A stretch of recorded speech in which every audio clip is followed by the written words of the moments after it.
And we're rolling.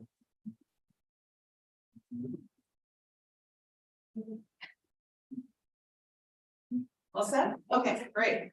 All right, everybody, thank you for coming. Our last meeting, can you believe it? Seems like, Said March. it's like. And here we are. I wanted to tell you that, next, the town board meeting, which is Monday. Jean asked me to give a, 10-minute summary, just a presentation about the plan. I haven't really given much thought to it, but I'll pull it to do that. It'll just be me talking, I think, and maybe I'll save it, but mostly it's just talking about the plan and the next step is that the plan itself, which I'm still putting together, there are all the parts and pieces except the inventory quite finished, but the plan itself goes to the county. And there are some legal requirements, so it goes to Warren County, and I already talked to Ethan Gaddy, the planner there, and he's going to review it when he receives it at the end. I should be done by the end of the week and get it to him. So the county does something called a 239 review. So they say, oh, this, all the right components are there, and then they sign off on it. And then it goes, we have to have a public hearing because there's a formal adoption process. And I thought we would do the end of March, but I can't make the time. You have to put it out there for a couple weeks and all that. So I can't make that time way for the first couple of weeks of April. So we're looking at, I proposed the town, the agenda meeting to the end of April. But it can be any day. Actually, whatever works for you, it could be a separate day if it's not. For the public hearing, For the public hearing, yeah, you're gonna bring that up Monday night. yeah, bring it up Monday night. The public hearing is really just like a regular public hearing, you're listening to people. Their comments will be recorded, you do not respond back.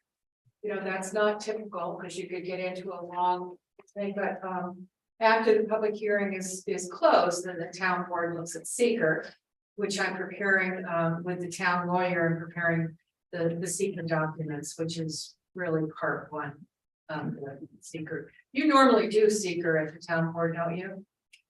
I haven't been on the board when we've done one. I did a few on the zoning board, and I know John's like. John's still more than he wants to count, for sure. Okay, no, it should, and it should be fine because it's. It's short form, right? It's a short form, but How many questions is part two, John? 50 probably. Yes. They're all pretty no brainers. I would do a long form on this one, I think, but because on the long form, it goes, the first part says, is this a planning document? And you say yes, and then you skip all the way to the end, which is what's the review of this, and then you're done. So it's a planning document, as such, it doesn't affect the environment one way or the other. You guys familiar with that process? Seekers, state. I'll be reviewing. It's gotta be different than mine. What happens is somebody has to be the responsible agents. Same one, Same question. And sometimes it's the Same planning board, question. this one will be the council. you skip Yeah, over all the one environmental, questions. Yeah. And then at the end, we say, okay, is the environmental impact significant or not? That's the bottom line. So anyway, that's This is a the, piece of paper, so the impact is. yeah, it's every project that you do within that meets a threshold, you would do the seeker. Right. But many of them don't meet that threshold. So I think we're coming down to the end. You can see the process, and the town can adopt it that night. Or they can wait till the regular town board meeting. Doesn't really matter, it's just a formality at that point. It'll probably matter as to how much comments we get during the public hearing. If there's virtually none, then we don't have any more input coming in, so we might go on that night. Yeah. Depends on It goes either way. There's either gonna be a lot of people who have a lot of very strong opinions, or there's gonna be absolutely. Yeah. Well, you guys have done a good job putting it out there. So. I think when it does go to public hearing, I'm gonna take I'll send it out on the town newsletter, e-blast, and also to the people who came to the public meetings. I do have most of those emails. And we'll just, hopefully they come and they say, thank you, you did a great job. Yeah, moving on. What will you actually present to the town board?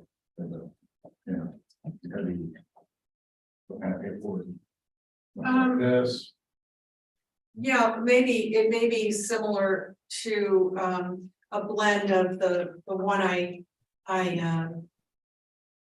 the summary notes that from the public open house, which just has some information about it, and then the projects. And the whole board was that the last, yes, the end of the last. the night of snow or frozen freezing rain. So. Kind of keep that in mind, and just sort of a review, Yeah, it's just a quick review, and we'll put the document, a link to the document. Send it out to people, and so it'll be too big to. Well, when you have those maps and stuff, it just makes it too big to send out and around, so. Anyway, that's the schedule, and I think that we're down to the end, and did everybody receive this that I sent out today? Does anybody need a copy? I have a couple more copies. Pam,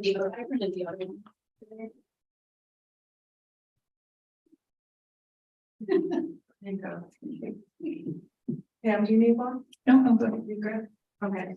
So I thought tonight what we would do is go down through, and you can see from this that, okay, that I did add some cost estimates to this. And I moved the projects around a little to where I think they should go, and I think there's only, let's see, there are 9 of them. Yes. Nine projects, so I'd like to just go through these and make sure that I've captured what you think. And I can explain like number 2 and 3 to you, because they're happening anyway. But so everybody okay with that? And let's just talk it through. You had said that the playground was a primary, that was, we thought, and we heard from the public hearing that that's what people want to do because it's so tangible. Gets people excited, interested in being part of things. And a playground cost, I put here 40 to 100,000. It really depends on how much the town is willing to do, because if it's going to go in Butler Park, you're going to need space for it. It's going to have to be flat. And you and I talked about this a little bit when we, so you've got to find a space for it. It's got to be graded. It's got to be, whatever. So there's some work to be done as part of it, but maybe the town can contribute resources to preparing the land for the playground itself. And then there's a person who lives in Luzerne on the East River Road, just below or above the boat line. And it's Mike Panic. She has a young family, and he works at the LA group, and he's a landscape architect. And Mike loves this idea because he has 2 little kids. So, oh my gosh, it's so huge for Luzerne. And I'm thinking that maybe he would help figure out, he'd take the lead on, figure out what you need for this playground and the steps. That's what he does at the LA group. What's his last name? Panich, Panich. He lives in that little subdivision that is a loop. It's white something? White Birch. Okay, White Birch. Is he a registered architect? Landscape architect. So he does playgrounds. Mike and I worked on a playground in Greenwich. So he knows everything, and he knows the resources. There is a booklet, and I honestly couldn't find the link to it to put in here, but there's a booklet about playground financing that I will put in here. I'll add it when I find it. It is it's pretty comprehensive, but there's money from stewards. There's parts and pieces of money, small amounts that you can get, little grants for this. But honestly, it's going to come from your volunteer labor. But you're going to need a professional to help you site it.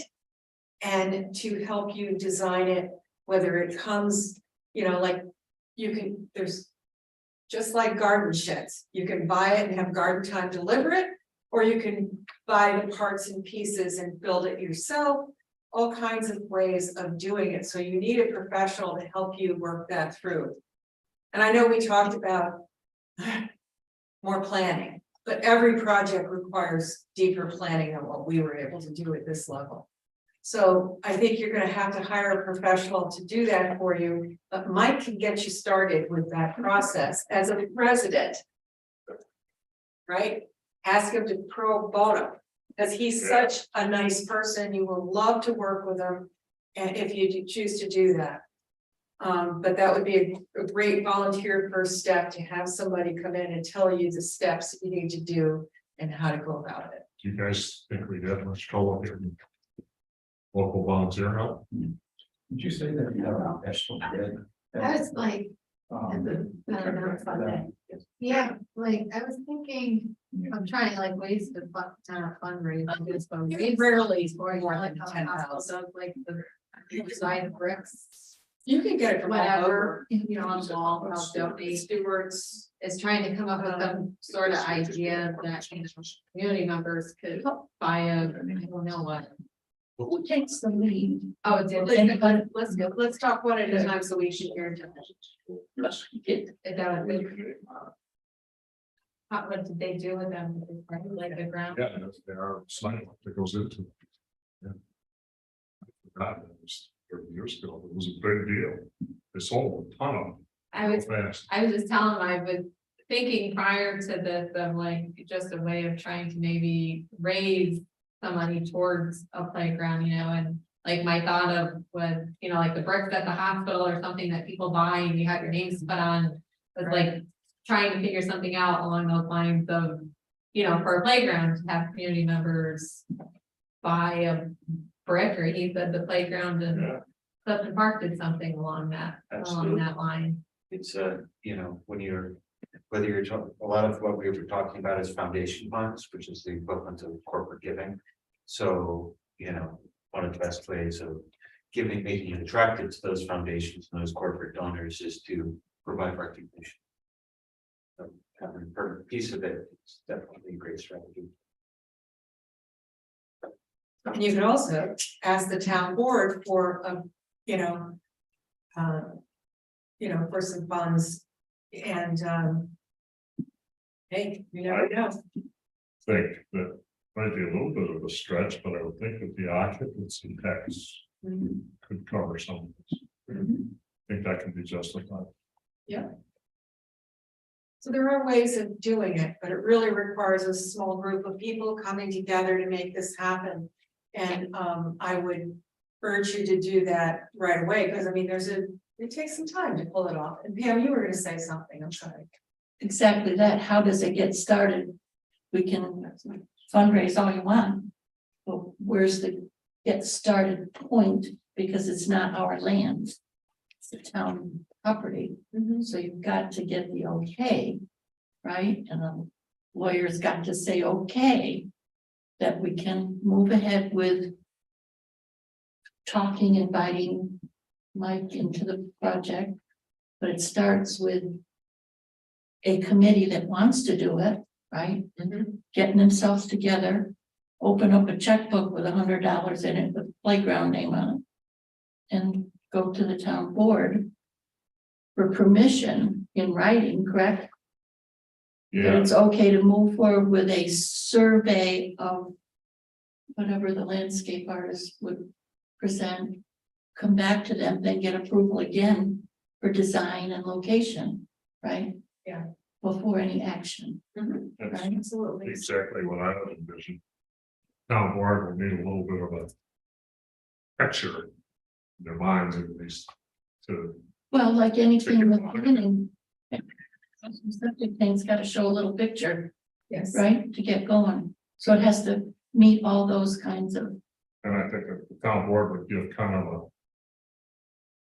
conceptual approval, yes, let's go ahead, and then like you said, there would be another stage where some other approval might be needed, town attorney and so on and so forth. Like, I feel- so who takes, how, Who takes the lead on raising their hand?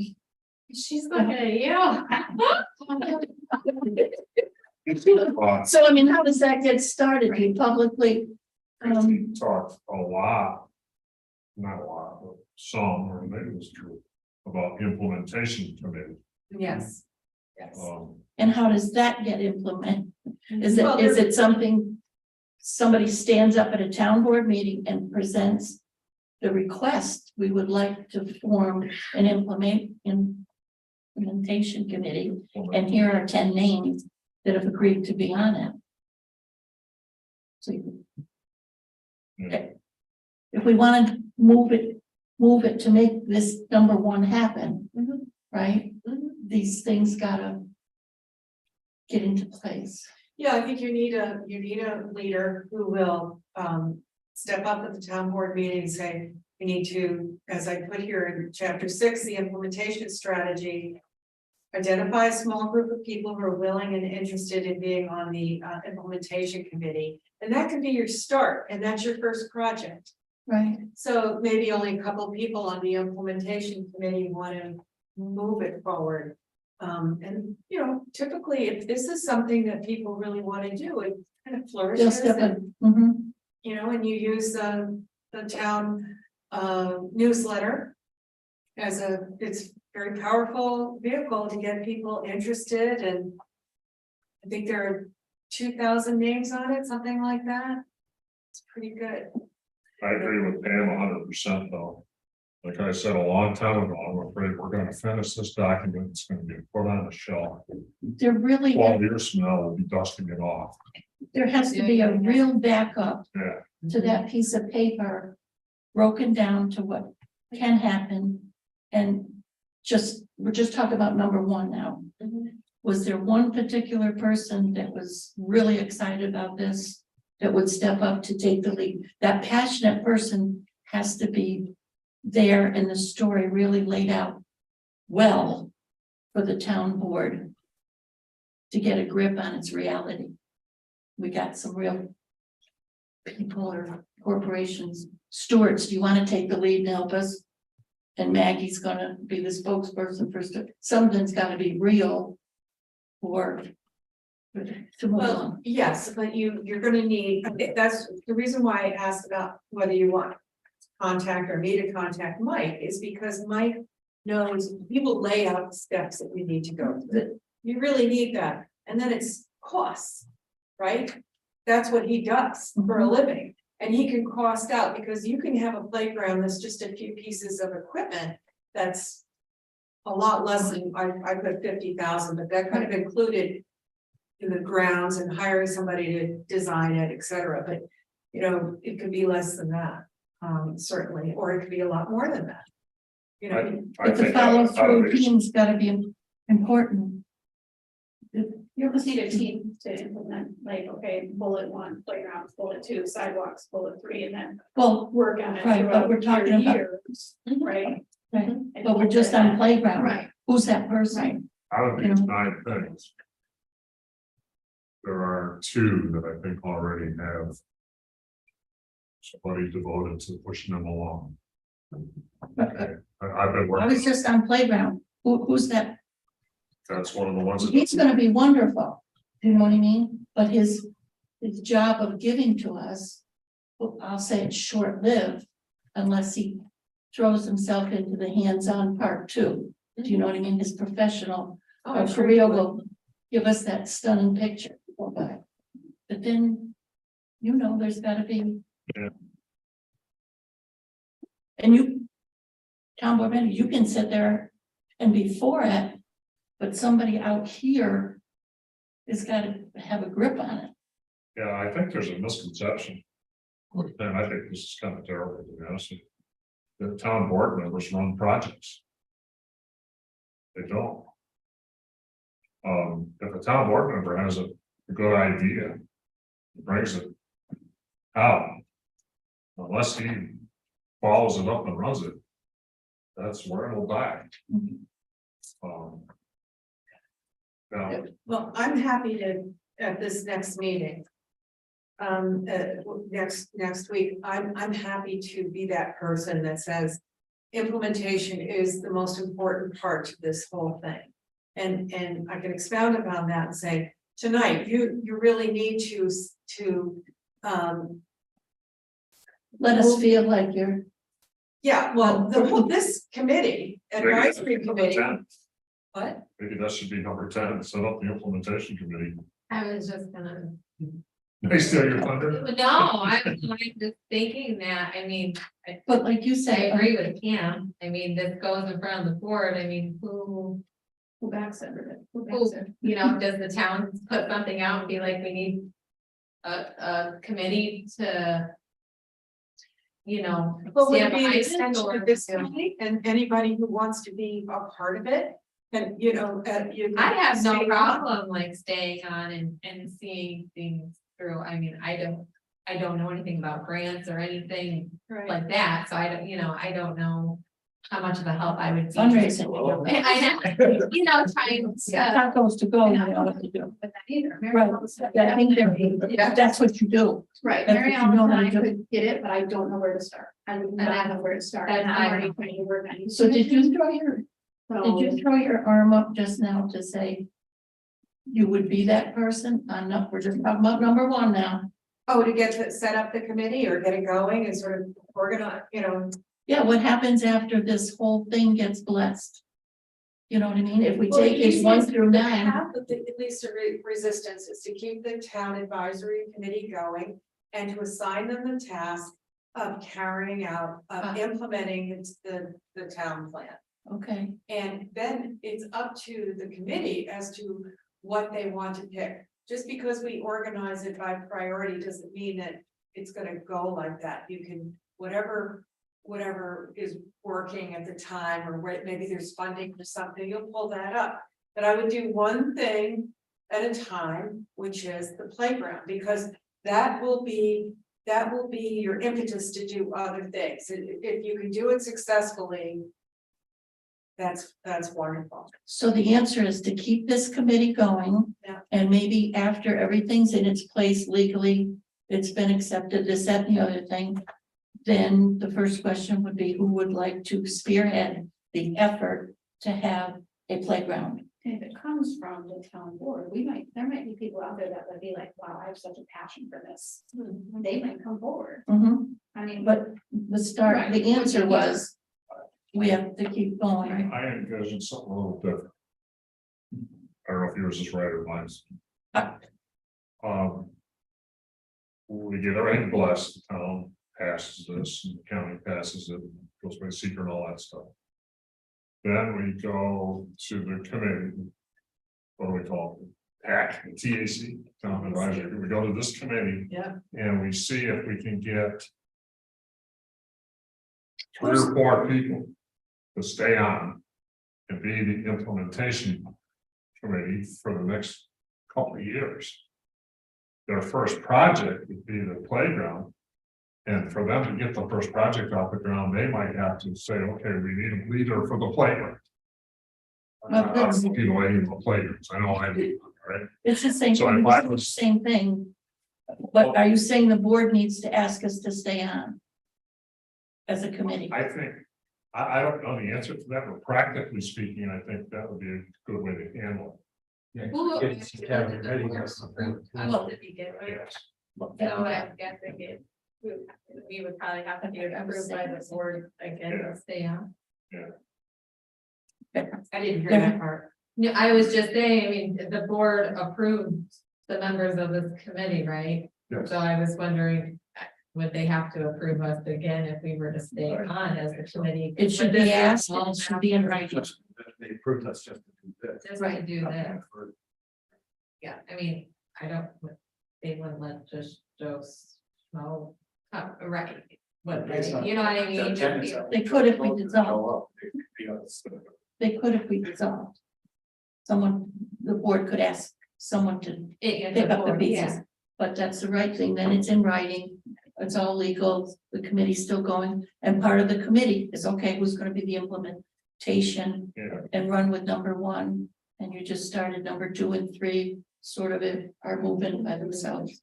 That's what I think. So the members of this committee are going to be limited to the people that are already For this committee, yeah, like the board. Well, some may step away. Yeah, I'd say initially, and then you can add people and ask the town board if, you know. If people come to you and say, you know, I'd like to be a part of this, then you can ask the town board to. Bring them on, or it could be like temporary member, Yeah, something like that, kind of- Subcommittee for playground. subcommittee for playground. So would we It's have still- to implement in this plan, like at the end of this plan, would we have to have something in there? Asking or requesting to keep this committee going?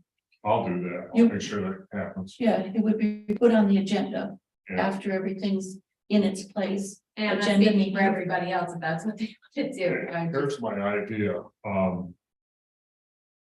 once we're done, I would send out an email, maybe Tracy could do it to the existing committee and say who's interested in being on the implementation committee. I think it should be who's interested in staying on the advisory committee. Because I didn't see us having to break away totally in the beginning. The subcommittee would be implementation. But You could be, we could be the over. they have the names of our committee. Quite sure why, the gut feeling is we should cut it off and start a new one. This is my gut feeling. Yeah. Well, I guess I'm disagreeing because we were taking responsibility for creating it. Yeah. So an easy step is to keep on going until implementation committees are probably in the works. And we don't have to review it, but if we stay as the advisory committee, it's sort of like overseeing all 9 projects, if that's what we ended up with. Implementation for playground would stand alone and report.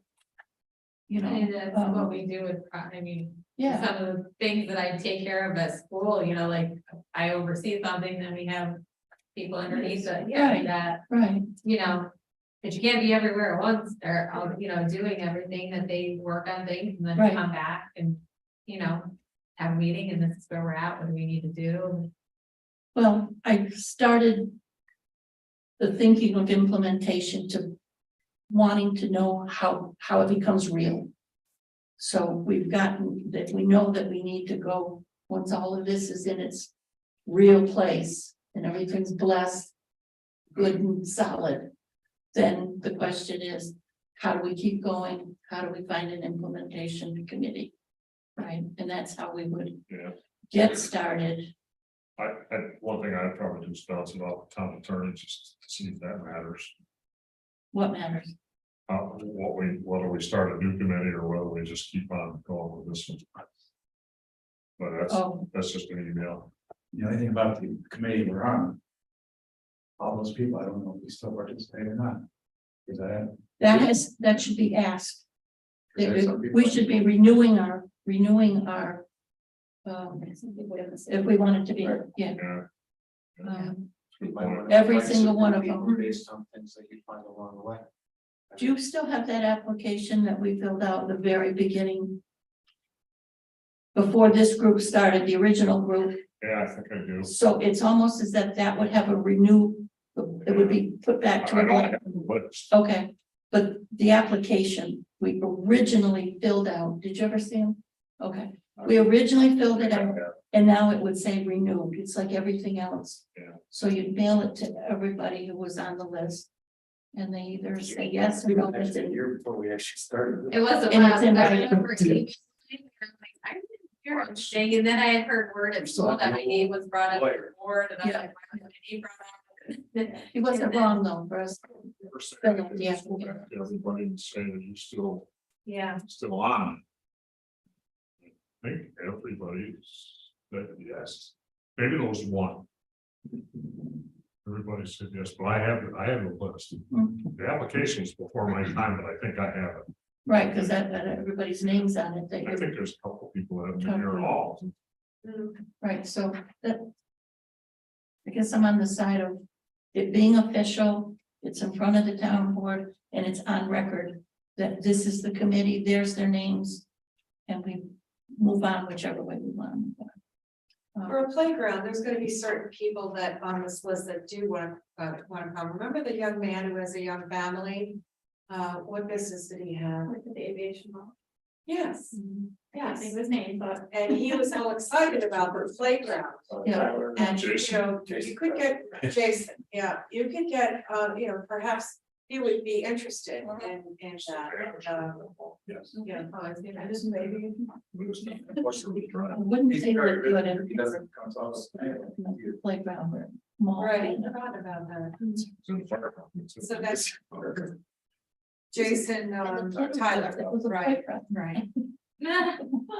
He did come. We should talk to him. Yes, No, problem, no. It's the person that will be responsible for communicating regularly to the board.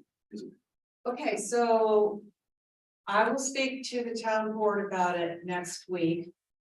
And we decided to, you prefer to call it an implementation committee?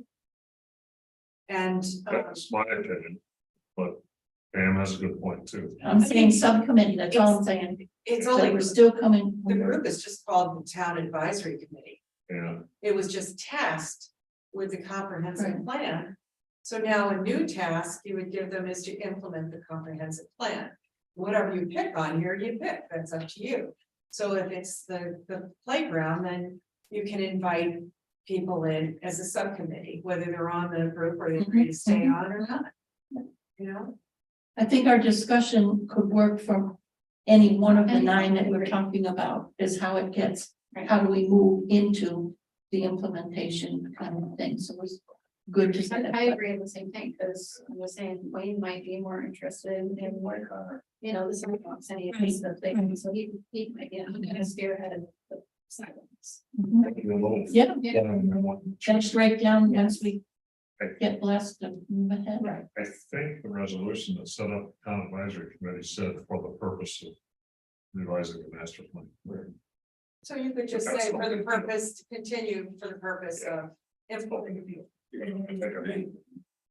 I'll just what you call Yeah, we may take another resolution just to be clear, but that's something that they right here. So That's maybe an article we still call about. What'd you say? I say you call an apple and orange beets, we could also still call about. It's just the phrasing. So if you're gonna pass a resolution to create or establish or infer and implement, a committee for the purpose of now implementing this. It's just in the phrasing of the resolution. And I always tell towns that I work in to do this, to go that other step. And Pam reminded me the other night in our conversation, we have to do that. But they never do. And you know what? A lot of stuff never happens because there's no push to do it. And the town board, as great as they are, they would prefer that they don't have to do any more work on these things. So you really need this idea that you have this committee. Literally, no communities do it. And you're right, it does, it's sort of. But it makes it real and it finishes to the next step. It does, it does. Or at least we're sounding like we're the effort to the next step, not just here's this book. Yeah, That you're gonna create, so.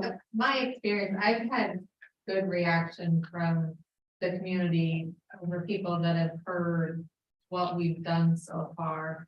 And I think even if we get one thing done. For now, when if this gets passed. I think more people would be on board and we could probably get more help. If the playground got done, I think a lot of people would be like, wow.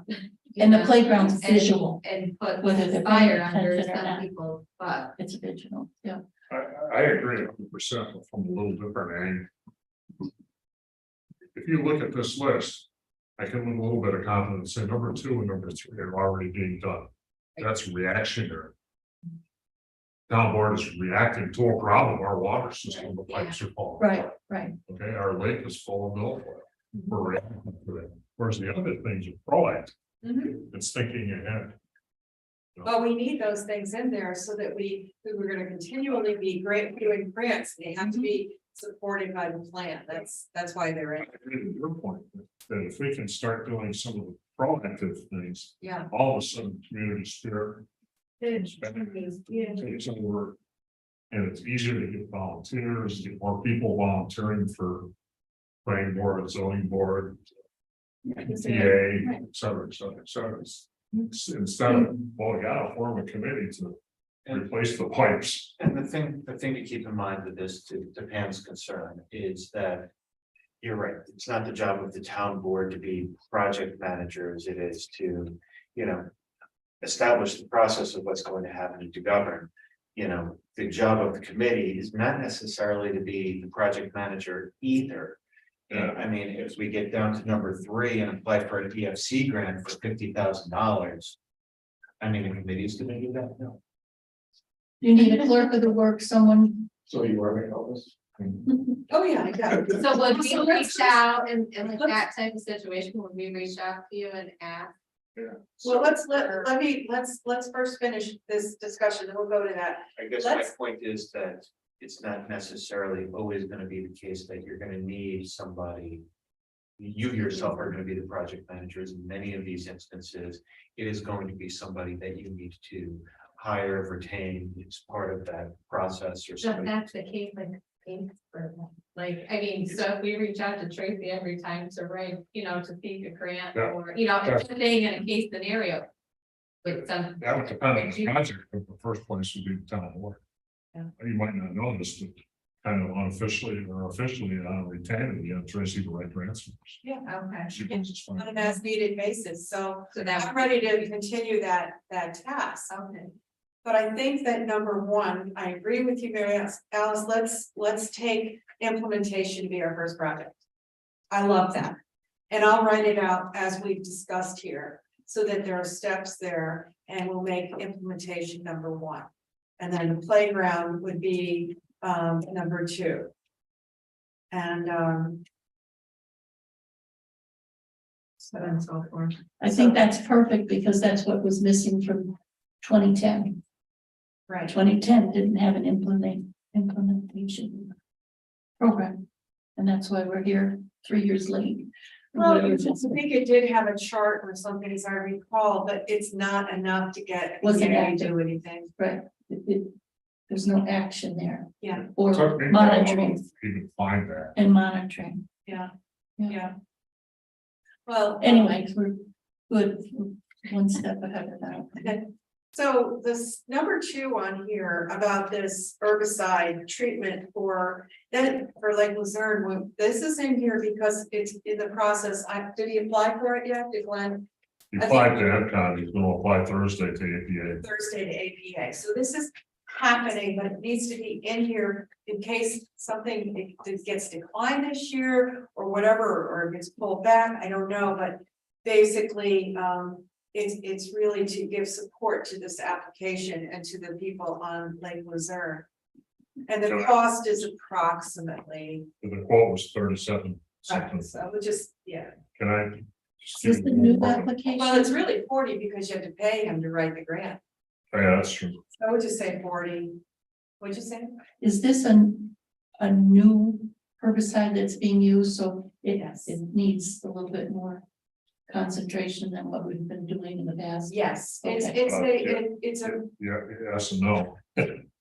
It's a new herbicide. The concentration is needed is 100 times less than the last one.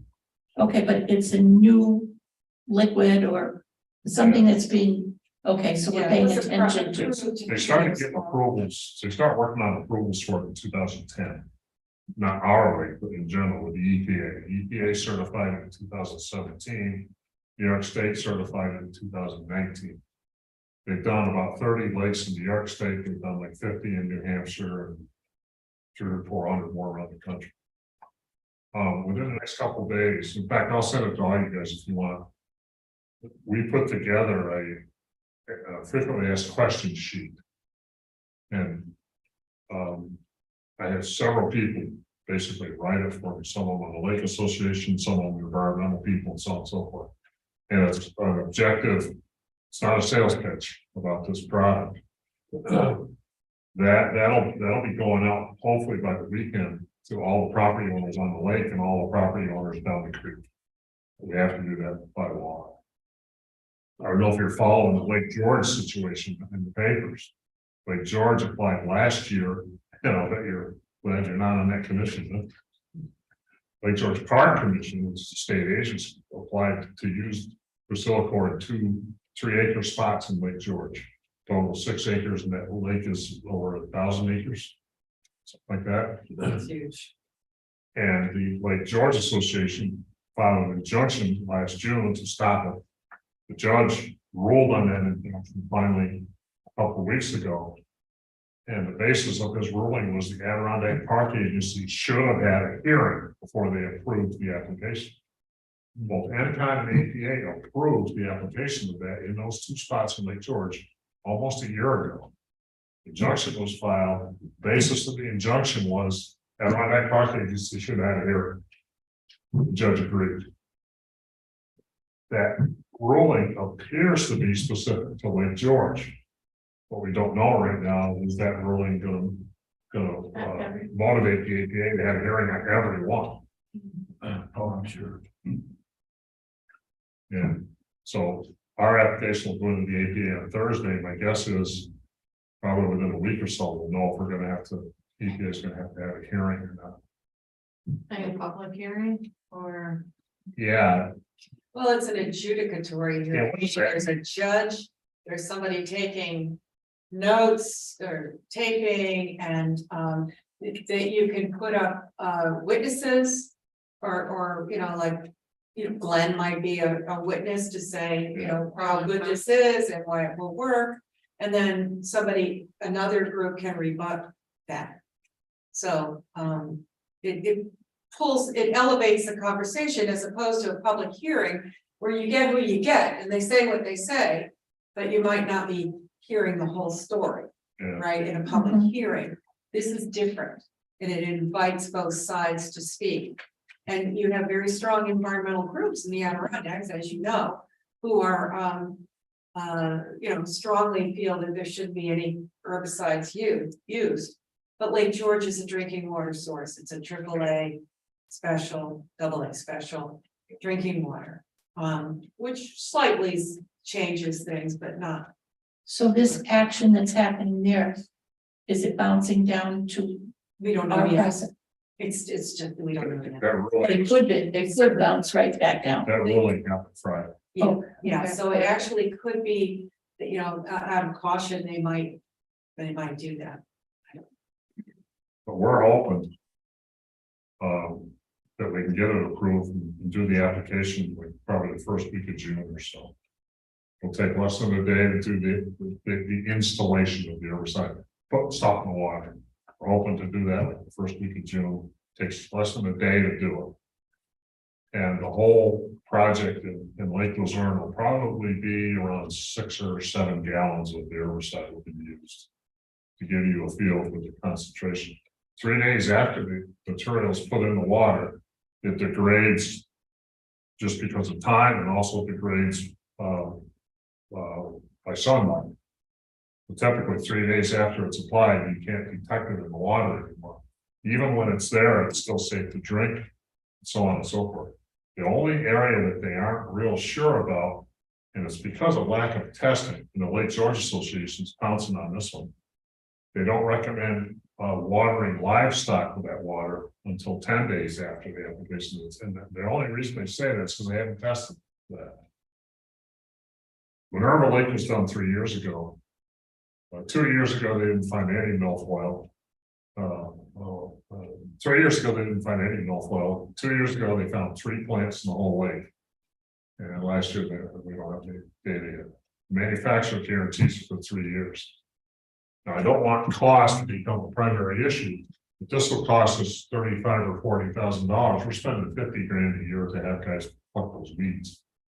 So this is totally different from the harvesting that we've been doing in the past. Correct. Are we still doing harvesting this year? I am still, Is it Yeah. on the table and they're contracted? yes. Okay, In fact, I talked to them today and said, I need your 2023 contract. The contract that we had last year, the request for proposal said you have to keep your price for 2 years. They signed that contract, so I sort of have them lined up, but just today I asked them, hey, I need your 2023 contract. So this is in addition to harvesting, Yes, okay, Yeah, because you have to maintenance harvest, you always will. Yeah. It'll never go we could away. harvest it for 20 years. Yeah, it'll never go away, but it's, this will change your lives. And it really has in Saratoga Lake, it had an amazing impact down there, and the cost, they were spending over $100,000 a year to, manage with other chemicals and what have you. They put $35,000 worth in Saratoga Lake in this one area anyway, and they can't find a plant in 3 years. I mean, it's quite amazing. the only, They don't drink their water either. They have municipal water there. the only real restriction is stay out of the way of the boat that's doing it. When they're doing it. They can swim in it, you can swim right behind the boat if you want, While they're doing it. yeah. Has there been any negative impacts to the ecology of the plant life, other plant life in Saratoga Lake or Lake George? No, it's typically where there are beds of milfoil that have taken over anything native, right? They'll choke out native life. Yeah, you can't just. Yeah, you've got to allow for fish habitat and other considerations, and in Lake Luzerne, there are some endangered natural species native species that they have to avoid. So that is how Glenn drew his map, is to avoid wherever they found any extraordinary. This might be like a silly question. Yeah. There's like a breeding pair of eagles out on the lake. Does that, No is effect on, that, no. I know maybe a silly question, but you know, No, I know it's not it a does silly being like question. protected. No, it's not a silly question. They don't eat that, and the fish aren't concerned with it Yeah, either, It's so. not, it's not like PCBs. They don't get into the tissue and stay there forever, so the little guy that ate the first one, the minnow eats that guy, the bigger fish eats the bigger fish, the eagle eats the big fish. Doesn't do anything like that. There's a philosophy used for the Priscilla to vacate space for native species to take over, and then eventually we won't need Priscilla, or is Priscilla something we're gonna have to commit to because milfoil, as we know, is too aggressive to handle any other way. I don't think you have to commit to anything, and the use in the Adirondack Park in our climate area, in these little lakes. We only have the data from Minerva Lake, and what was the other one? There's another one. Well, they did Lake Sunnyside last year. Yeah, these little tiny lakes, those are tiny, and they're really demonstration projects, right? And so we don't really know yet how long it will last, and how whether whether the milfoil will come back. Maybe they don't have the same outflow that Lake Luzerne has, into the Hudson. But the other side of that, the first thing you stated would be the idea, right? Sure. But most likely, the main causes for bringing this into the lake are probably still happening. Be a kayak or. Well, that's what I was thinking, yeah. Yeah. Plus, if you leave one plant, start reproducing. Would it benefit, after our last meeting, I thought of this, because I know they do it now down at the boat launch on the river. Would it benefit hiring somebody, one of the kids, maybe that does lifeguarding? An extra staff member to That's watch absolutely, what's absolutely, happening. yes, of course, that's an issue. Yeah, And we talked to the lifeguards about it, they don't want to be part of it. But And they shouldn't, their eyeballs should be on the kids in the water, yeah, period. yeah. well, I'm just Right. thinking somebody that's hired through If them or nobody's on something, and that's their job. The lifeguards, and there's nobody on the beach. Yeah. Yeah. But I that, agree. I used to be a lifeguard when I was a kid, that's a policing job, and that's not. Like, I mean, just say, take one of the lifeguards and have them do it, I'm just saying, Like you said, it's boat launch. like, who's ever in charge of hiring the lifeguards, being in a position, Yeah, and got is a program, a lot of those kids are Paul Smiths. is that who does it? who does it? She's the. I would think the Amazon that does it on the river. I mean, I think they work for the county. I think it's in, but I'm not sure. Well, there's a stewards club program Yeah, from, from Paul Smith's, yes. yes. I'm just down the street and they're only, Oh, but They're all over the place. It's a lot, okay. Yes. Check. And then Lake George has their, through the Lake George Association, but they all trade the same place. Mhm. so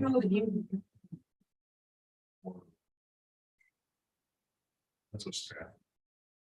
But I don't think that you really need that level at Lake Luzerne, don't have motorized boats, you have Yeah. kayaks and canoes. And honestly, your signage is not good enough down there, and improve signage that tells people about what they're doing and to check their boat, you know, when they leave. But honestly, you don't have milfoil that's choking up the top of the lake for the most part. I mean, I know in the cove, sometimes they'll get that way, but you know, it's just not the same thing. It's not the same level of risk. So I think signage and that kind of a thing and might be more appropriate for there.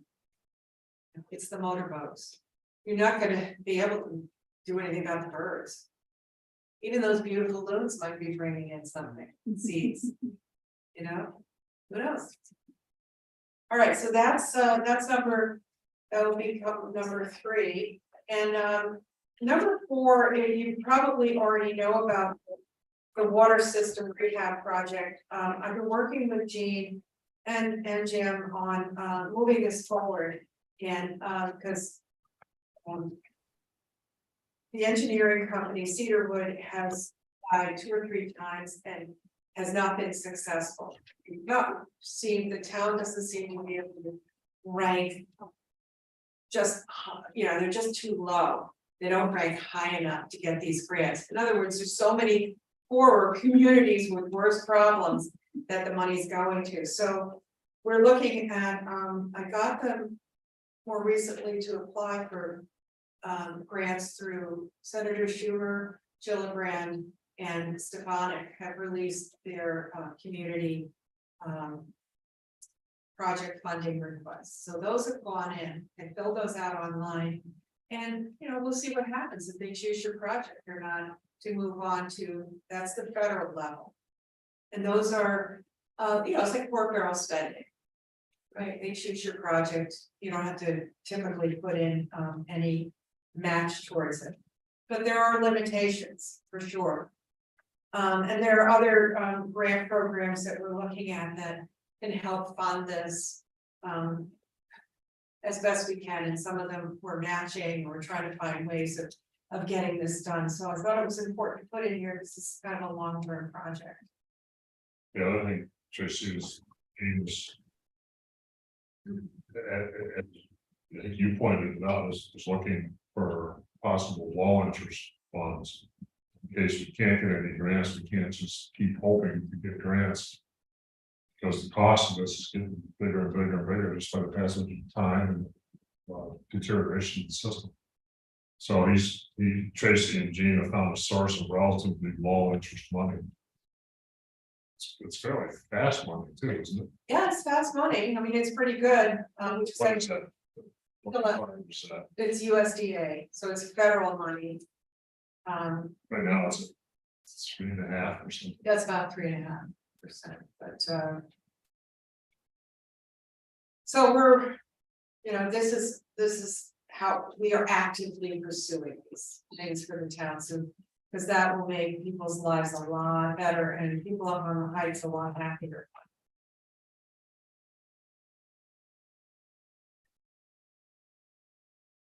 So after that,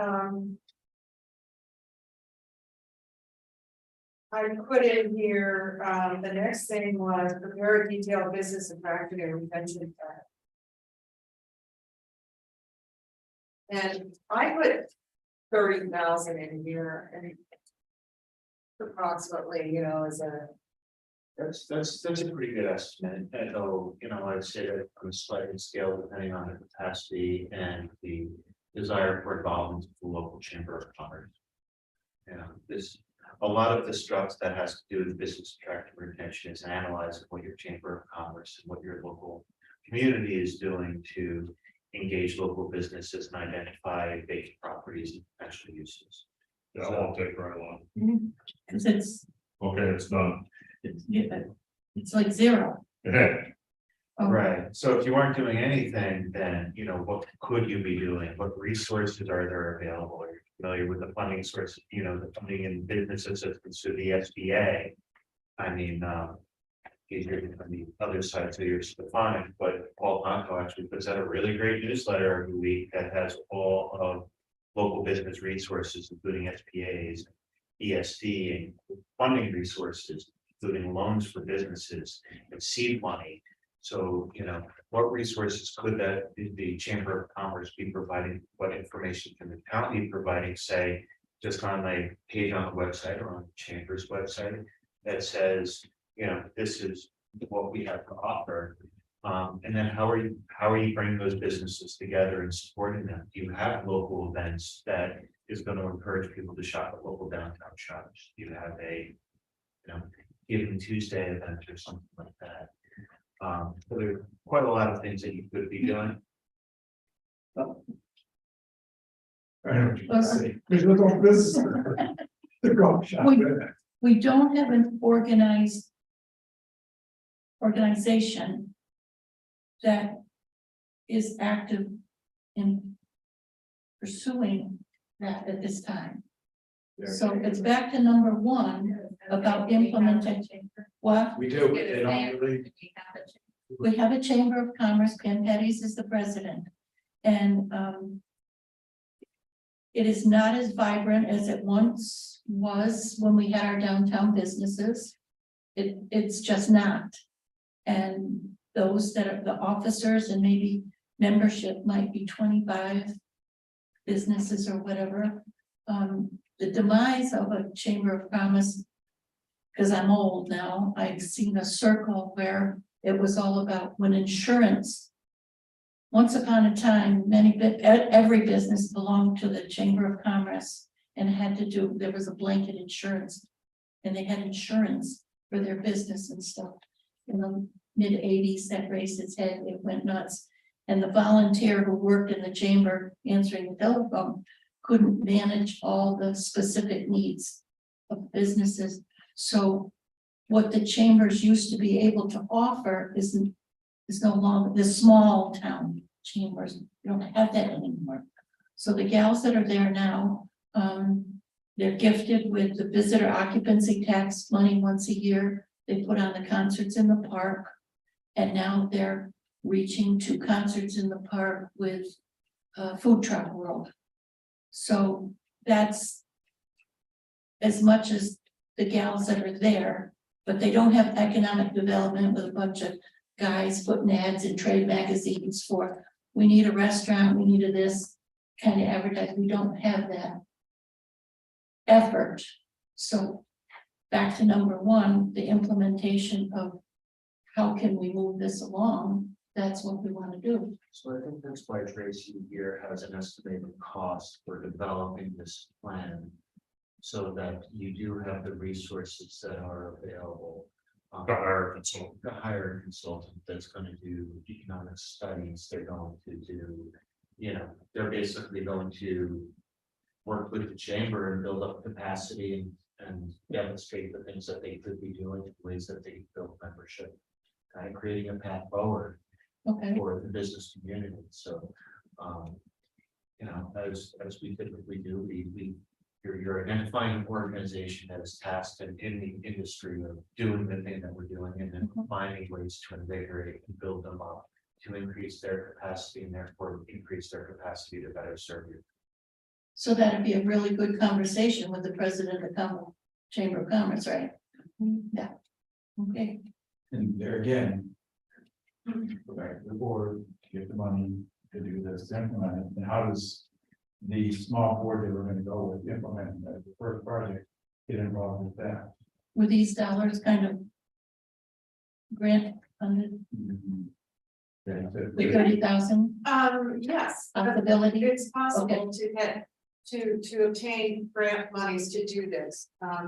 And, you know, the main thing is not building back up the chamber, but the main thing is you've got several derelict buildings in town.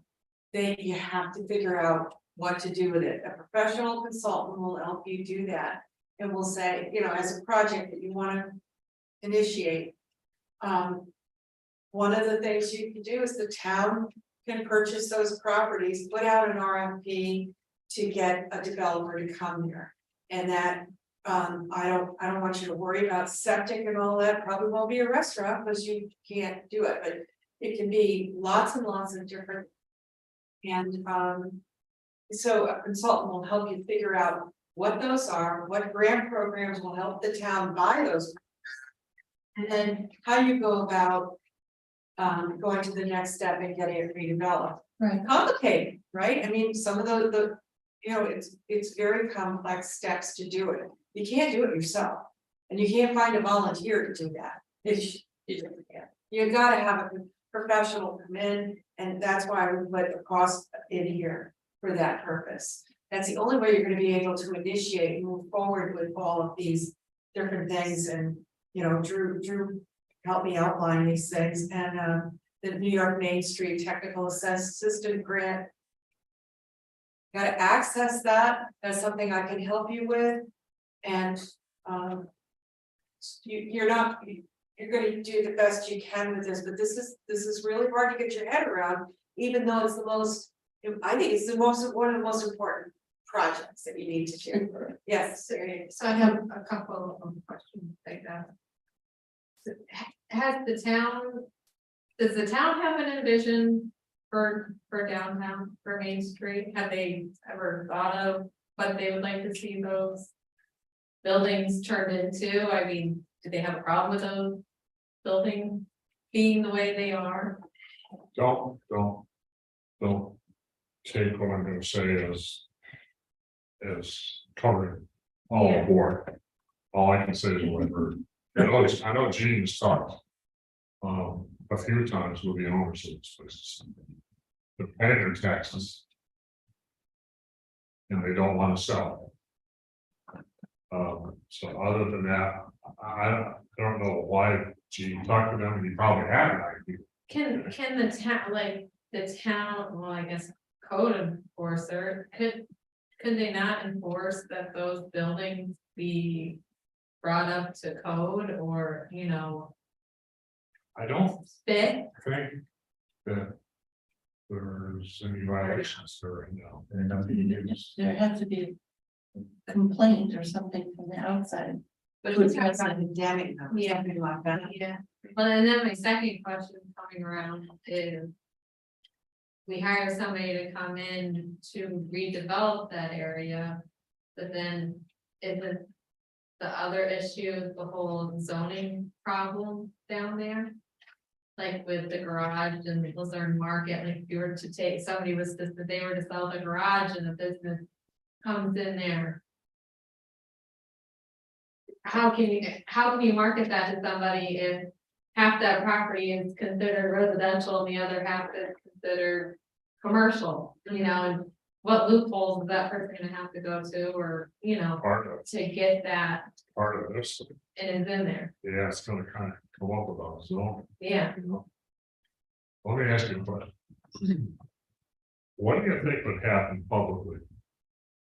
If the town, we're gonna use this as an example, nobody's talking about this, this is just me buying the sky. Okay? What do you think would happen if the town said, we want to buy that Catholic church?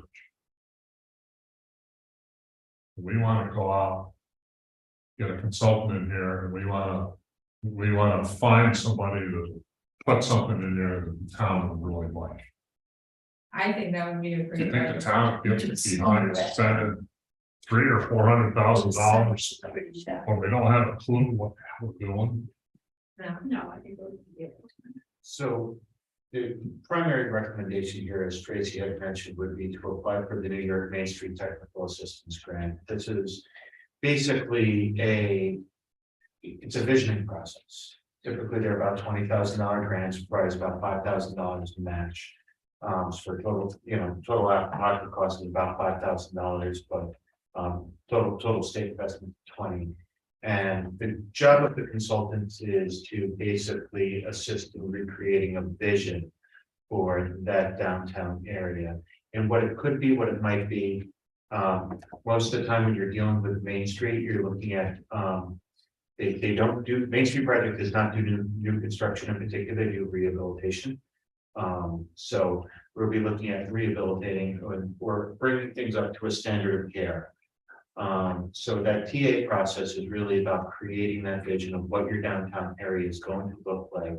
And can it help inform your zoning so that you could say, geez, what we really want is something of this size and not, I don't know, maybe you don't want a big industrial building down in your main hamlet area, but because of the shape and, those two lots, the land behind it, that's maybe what somebody has a vision for. So, I think that where this all needs to start is you need to have a vision of what it's going to be, and that's what the TA grant is about. And it prepares you, and the intent of it is to prepare you to then apply for renovation funds, which comes in either one big project that's a lump sum, or 4 or 5 smaller projects, usually in the range of 50 to 100,000. But for renovation purposes, but having that starting place of thinking about what could be there or how you could use those buildings, whether the buildings themselves that are there, or even John says that they're not, but are they truly structurally unsound? And if they are, then geez, that's the answer, that they're structurally unsound, and maybe sometime in the near future they're going to become a health and safety risk, and condemning them might be the thing that codes, not you guys, need to take a look at. I know that a very well-respected community asset looked at those buildings several years ago. And decided that it would be too expensive to tear them down and rebuild them. Well, John and I don't have that close school set here said that. That's what I was talking about. But didn't want to throw you under the bus. By the way, the church isn't residential, and the only thing that could be useful other than residential is senior housing. That's it, because I looked into them when we were talking about craft food or something like that. It's So is that probably a possibility, or that's It's gone. been on the market? Establishes the zone right. on board. Isn't that a spot zoning though? Because the rest is all residential on both sides behind it. There's houses. You're dealing against, to do that, means you have to have a public hearing, and then the people that live on both sides across the street behind her going, we don't want to change Yeah. that. Yeah, it's possible. But there opportunity to address it that way. And let it be a no, Right. but they have the right to address it. And what if it was the other way? Both sides of the people around them love it. But could you have spot zoning? That's what I that. don't know what Was that that is. section of I mean, 9 it's taken a little. considered a commercial corridor? Only saying residential. Well, it's to change the zoning to commercial. Yeah, but it'd still be spot zoning. What does that mean? I think it's that lot. It's only half the parking lot, so, right? You can do a PDD, I don't know if they have a lot size PDD. Greenhouse.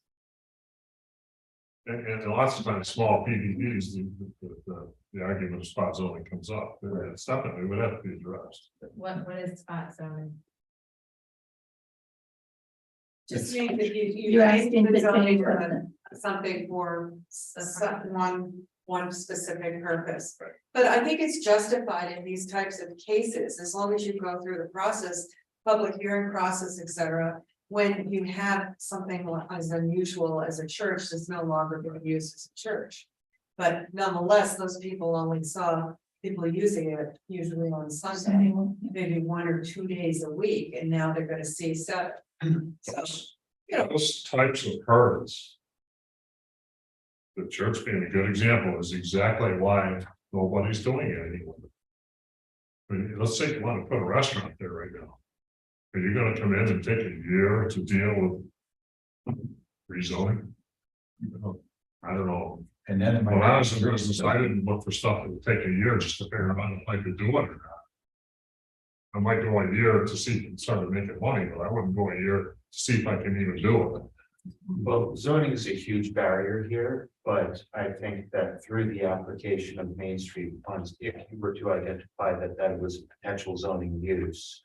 That you could then assist that business owner with renovating that space for its intended purpose. And to be clear about these grants, you can't buy furniture or fixtures with any part of it. But also, aside from the grant application, the business owner is responsible for putting up 100% of their funds. And then getting reimbursed a portion of their funds. So it's not the responsibility of the municipality to say, put up $500,000 or $1 million. It is the responsibility of the business owners to undertake their project, complete it, and then they apply for reimbursement of a portion of those funds. I run into that issue quite a bit. You do not put your own funds up front. You're not in a bank.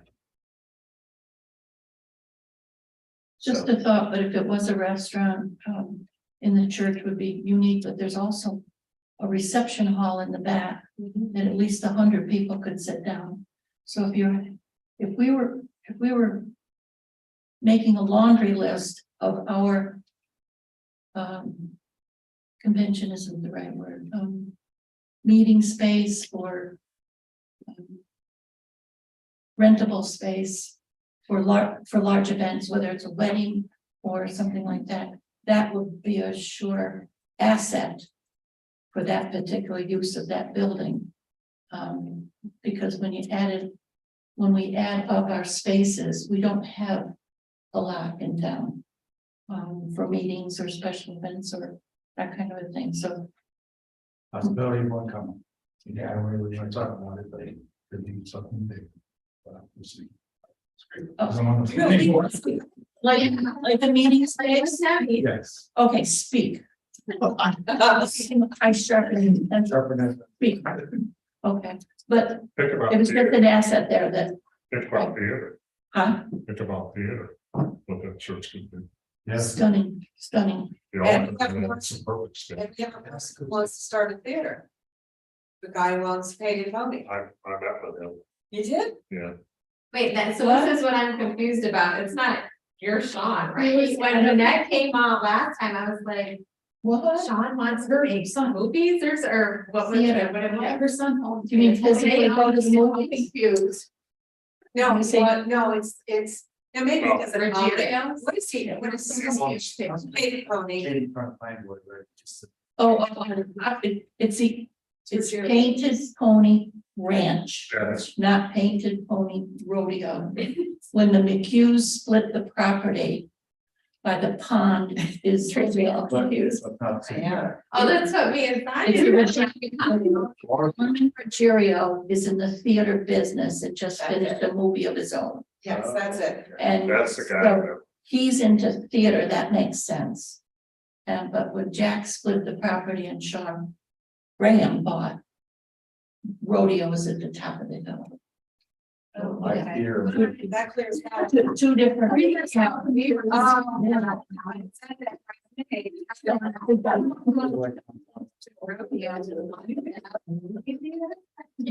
No. He's serious, this guy Corbin, he's working about starting a theater company in Luzerne. He's been at this, Mostly for kids. he's been at it for 20 years. Theater And attempting to do that and teaching the kids and having program. them stay there in the bunk, his big bunkhouse. Katie, what's the- what's it? Just- Never quit. Look at it. One of the first questions to them was. They just. I said, they're from- Not to Yeah. call it, well, Two brothers. I forget the reasoning why.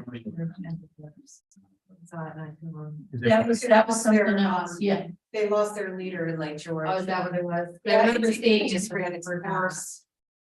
But, you know, it's not, and Corinth did too, right? They had huge theater group there. Yeah, so it's still going, or is that, did that one die too? No. Wouldn't just in a small way, they do it in the church. do it.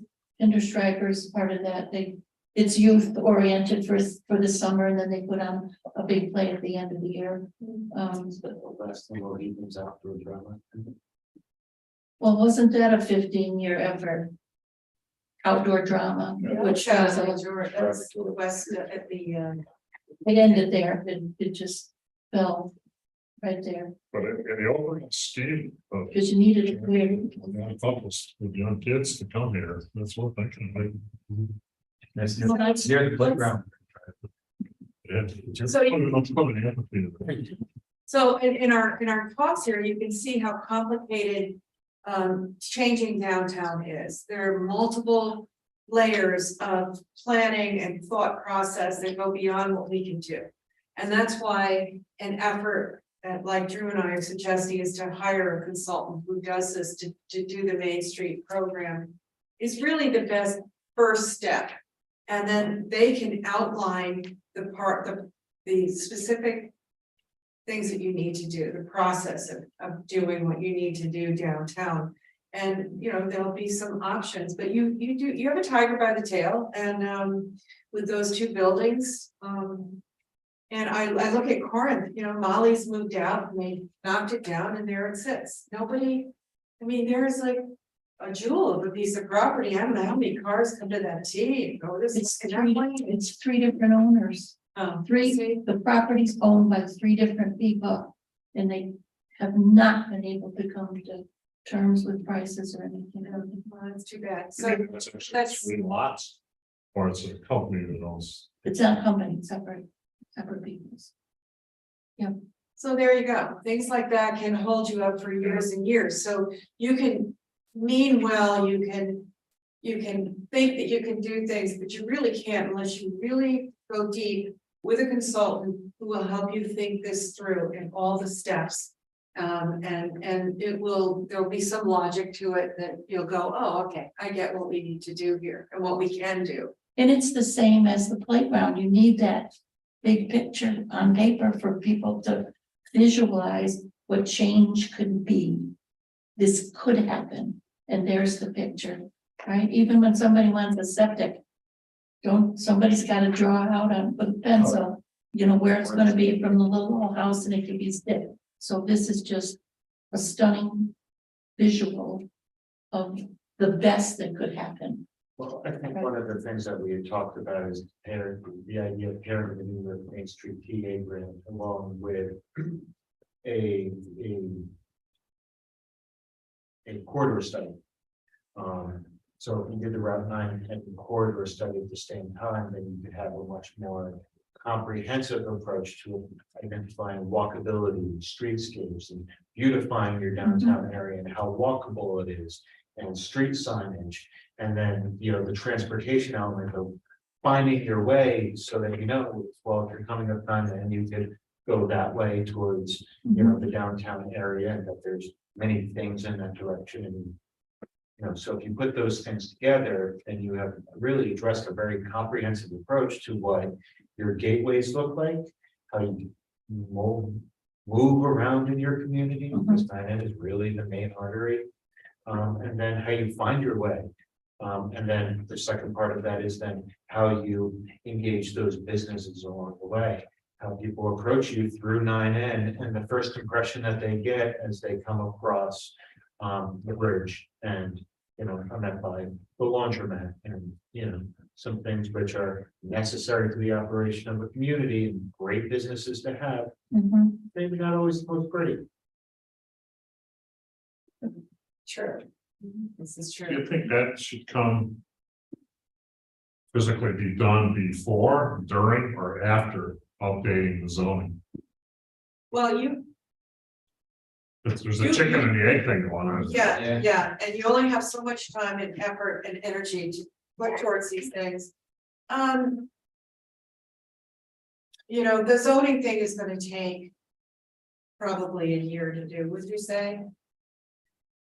Yeah, but I don't know, but it seems to me that it would benefit from the products of number 4, you know, current number 4. You're talking about moving 5 up. Right? Is that what you're talking about? Positioning it up? No, I'm talking about in reality. Not necessarily on the paper. Well, with, again, it's something. I feel zoning's pretty important. It's a major barrier to get anything to come here. Well, that's the thing, I don't know how you can market something to someone and you have all of these hurdles. And Well, let's chicken look, and the egg thing, you know, Yeah. what do we want so that we know how to solve it? From the schoolhouse to zone, from the schoolhouse to the pharmacy. Is that all the same zone? No. We're mixing it up, residential, we've got spot, Chris knows. that kind of thing. Yeah, it's a mix and residential, you have a little bit of commercial where the Upriver Cafe is still commercial. It's So a not. question on that, if he ever decided to sell that and somebody bought that, is it still a grandfather for clause that it should still be a restaurant? The church. No. Oh, River Cafe. well, that's the only divorce. No, he could, it could They be, get allowed in. oh, yeah. Wait, I'm just saying. Yeah, you could. So unless the town changes it, right? okay, so we're talking about taking the zoning piece here, which is number 6 on page 3, update the town zoning ordinance map, official zoning map and subdivision regs. I mean, nobody's really talked a lot about the subdivision regs, but they may need some tweaking because it's been a while. And I think that I was told that that is necessary. So why don't we move that up? And that would be, we'll put it right after the water, Lake Luzerne Water District System rehab. I wasn't necessarily suggesting that, I was actually asking. Well, I think it's a good idea. Yeah. So that would be, But I'll play my own devil's advocate. The rezoning, what do you base it on? Well, for instance, just start with downtown. You got the market and Tony's Garage, part of it's residential, part of it's commercial. Yeah. Should all be one. Just That's what the lawyer told us. You shouldn't have like two, you shouldn't have two sections, one piece of property. Yeah, Because the well, guy wants to buy Tony's Garage, put something on the back, as part of his business, he can't, because that's residential part. but what zone do we want to put there? Let's say if we want to have something such. But first, we don't want to have them be two zones. Yeah, I think we're talking about two different questions. Right, true, I You, mean, you're talking about. well, these properties could be two different zones to begin with. Right. Like you have residential on one part and commercial on the other. It shouldn't, that's what the lawyer told us, it shouldn't be 2 months to start. That would be the first piece. And then exactly, what do we want to do? We want to make more residential or more commercial in certain places. If we change zones, it'll hold stuff to that zone. That's a conforming use. It'll happen, might take time, but it'll happen. Conversely, if you don't have something as a conforming use for a zone, people will stay away from it. It's very, very hard under New York State law to get a use variance. Use variance is where you come to the zoning board of appeals and ask permission to put something on that property. It's not allowed in that section. The 6-8 years I was on the zoning board, we didn't approve one, not one. It doesn't meet the state criteria. Well, I think there's a lot of pieces to that, and when it comes to zoning in downtown areas, my experience is a lot of the times that the looser the regulation, the better off you are, because there are going to be other factors that are going to contribute. So, for example, if your concern is that you are going to convert a downtown area that is predominantly residential to a commercial space, well, theoretically, can a commercial space occupy that? For example, could a restaurant reasonably fit a septic size of the appropriate Department of Health regulation meet that within that downtown area? And if there's already existing residential structures, is it cost effective in an area where you have as many commercial opportunities as you do to, redevelop what is now residential building? You could also adopt various types of design guidelines, which protects some of the historic and residential buildings that you have within your downtown area. So by virtue of, the design that you are going to require to make, whether it be historic in context, such as some of your downtown residential buildings, then you could say, well, we are not going to allow you to build a, you know, a warehouse. Or one of those, I hate them, those metal structures that they're putting up everywhere for fire departments and stuff like that. You can't do that because it does not meet our our design guidelines, which could be another layer of application, which could weed out things that are otherwise undesirable. So that said, which comes first, redo the zoning or do the studies? Natural, because what is the New York Main Street program? What is the timing on that? Do you remember? It's CFA, so. Oh, it's CFA, so that's July. You could conceivably start your zoning right at the same time you're doing this playground thing, because it's gonna be a different group of people. You could do your rezoning and fund it yourselves. You know, there's this grant program, which we applied for and we didn't get last year, through New York State Department of State Smart Growth Program. When I asked them why they didn't get it, they said, we wanted to see you finish the comp plan first. We were 1 point off. Okay. So they encourage us to reapply, but you could start the process with your own funds, because you're gonna have to match it with 10% anyway.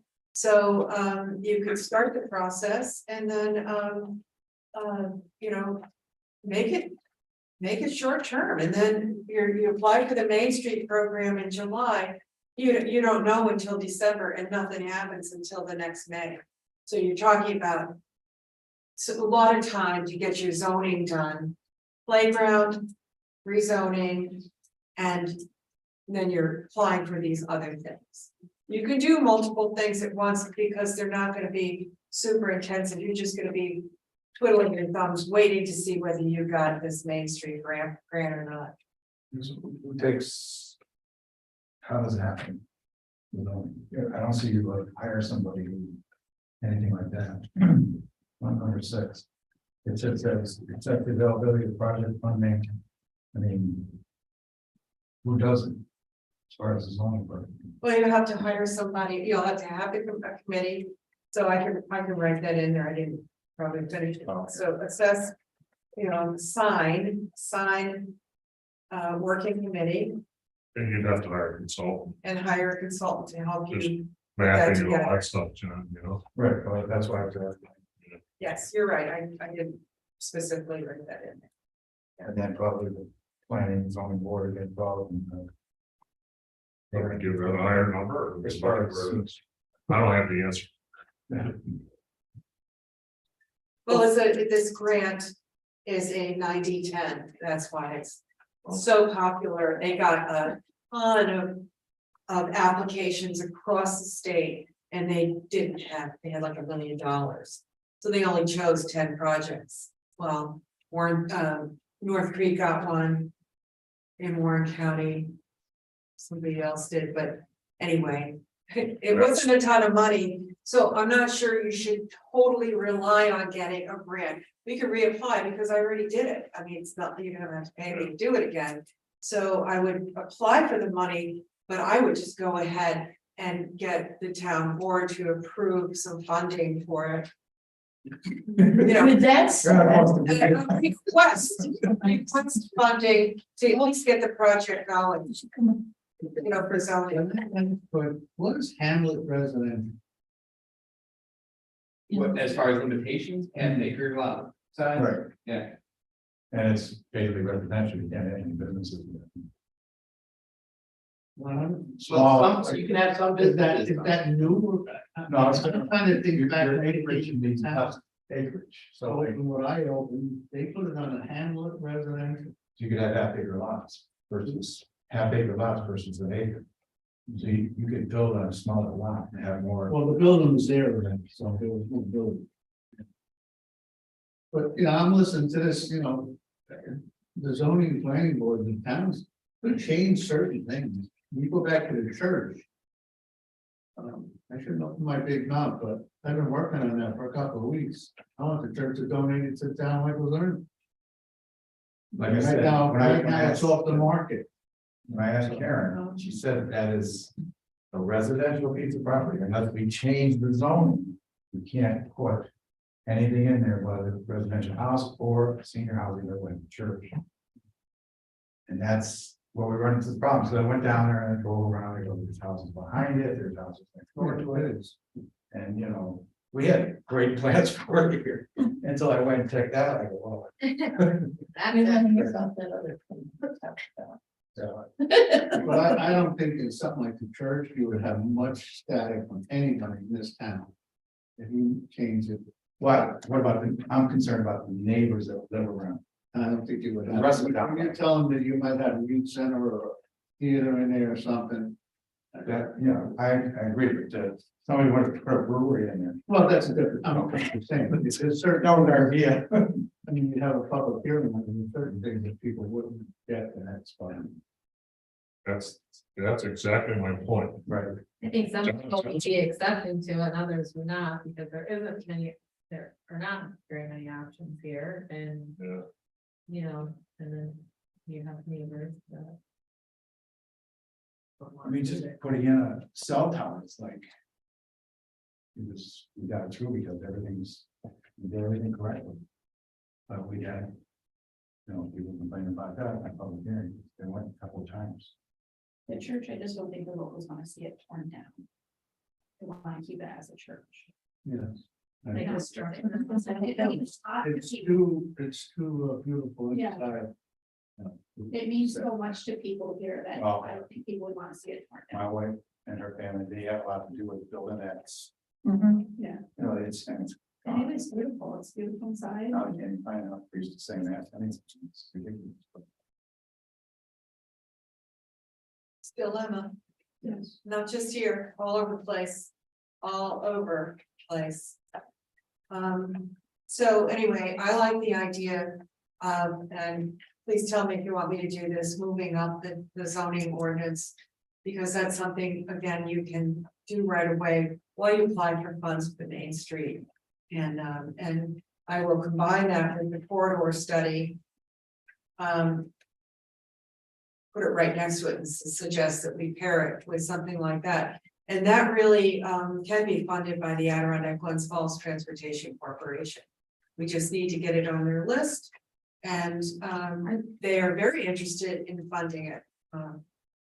Are they, I don't know if it's the same thing or not, are they the same ones that are doing the bus study? For Corinth and Luzerne?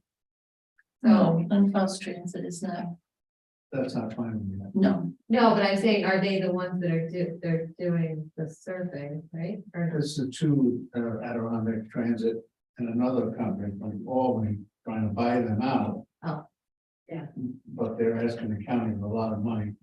And I was at the meeting last week and I asked that one question, well, if we do this, are we gonna get a bus in Lake Luzerne? They were told it's not gonna happen.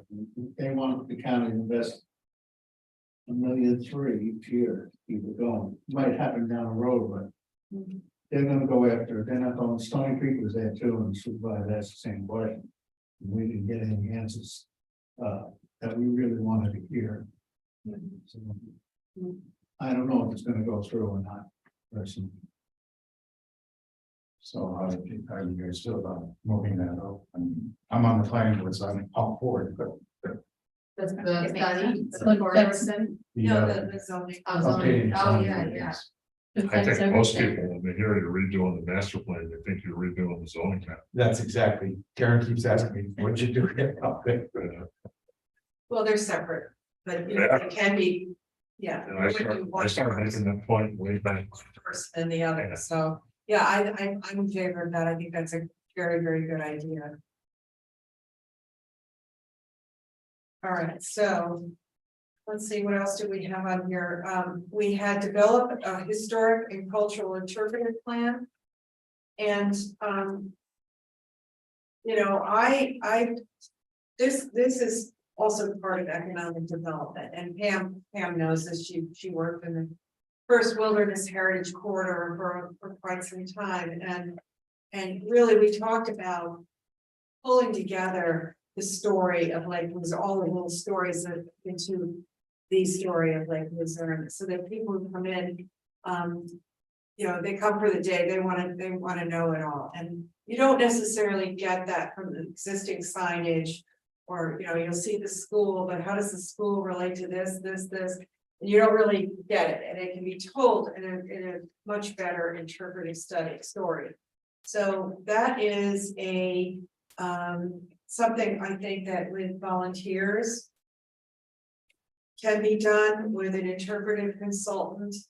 I don't know how Drew feels about that, whether you'd be Yeah, interested in helping with that. Are you talking about visuals and signage and? so I think that it's the combination of all the things, because, you have the visual presence of the historic element, and then how do you tell the story about that place? And which assets do you develop? So, personally, I think the tannery mill, and the staff is an underdeveloped site in terms of interpretation, because I don't get the story. Just the marker. Yes, Yeah, we actually, at the beginning of school year, our class that I pushed into at school.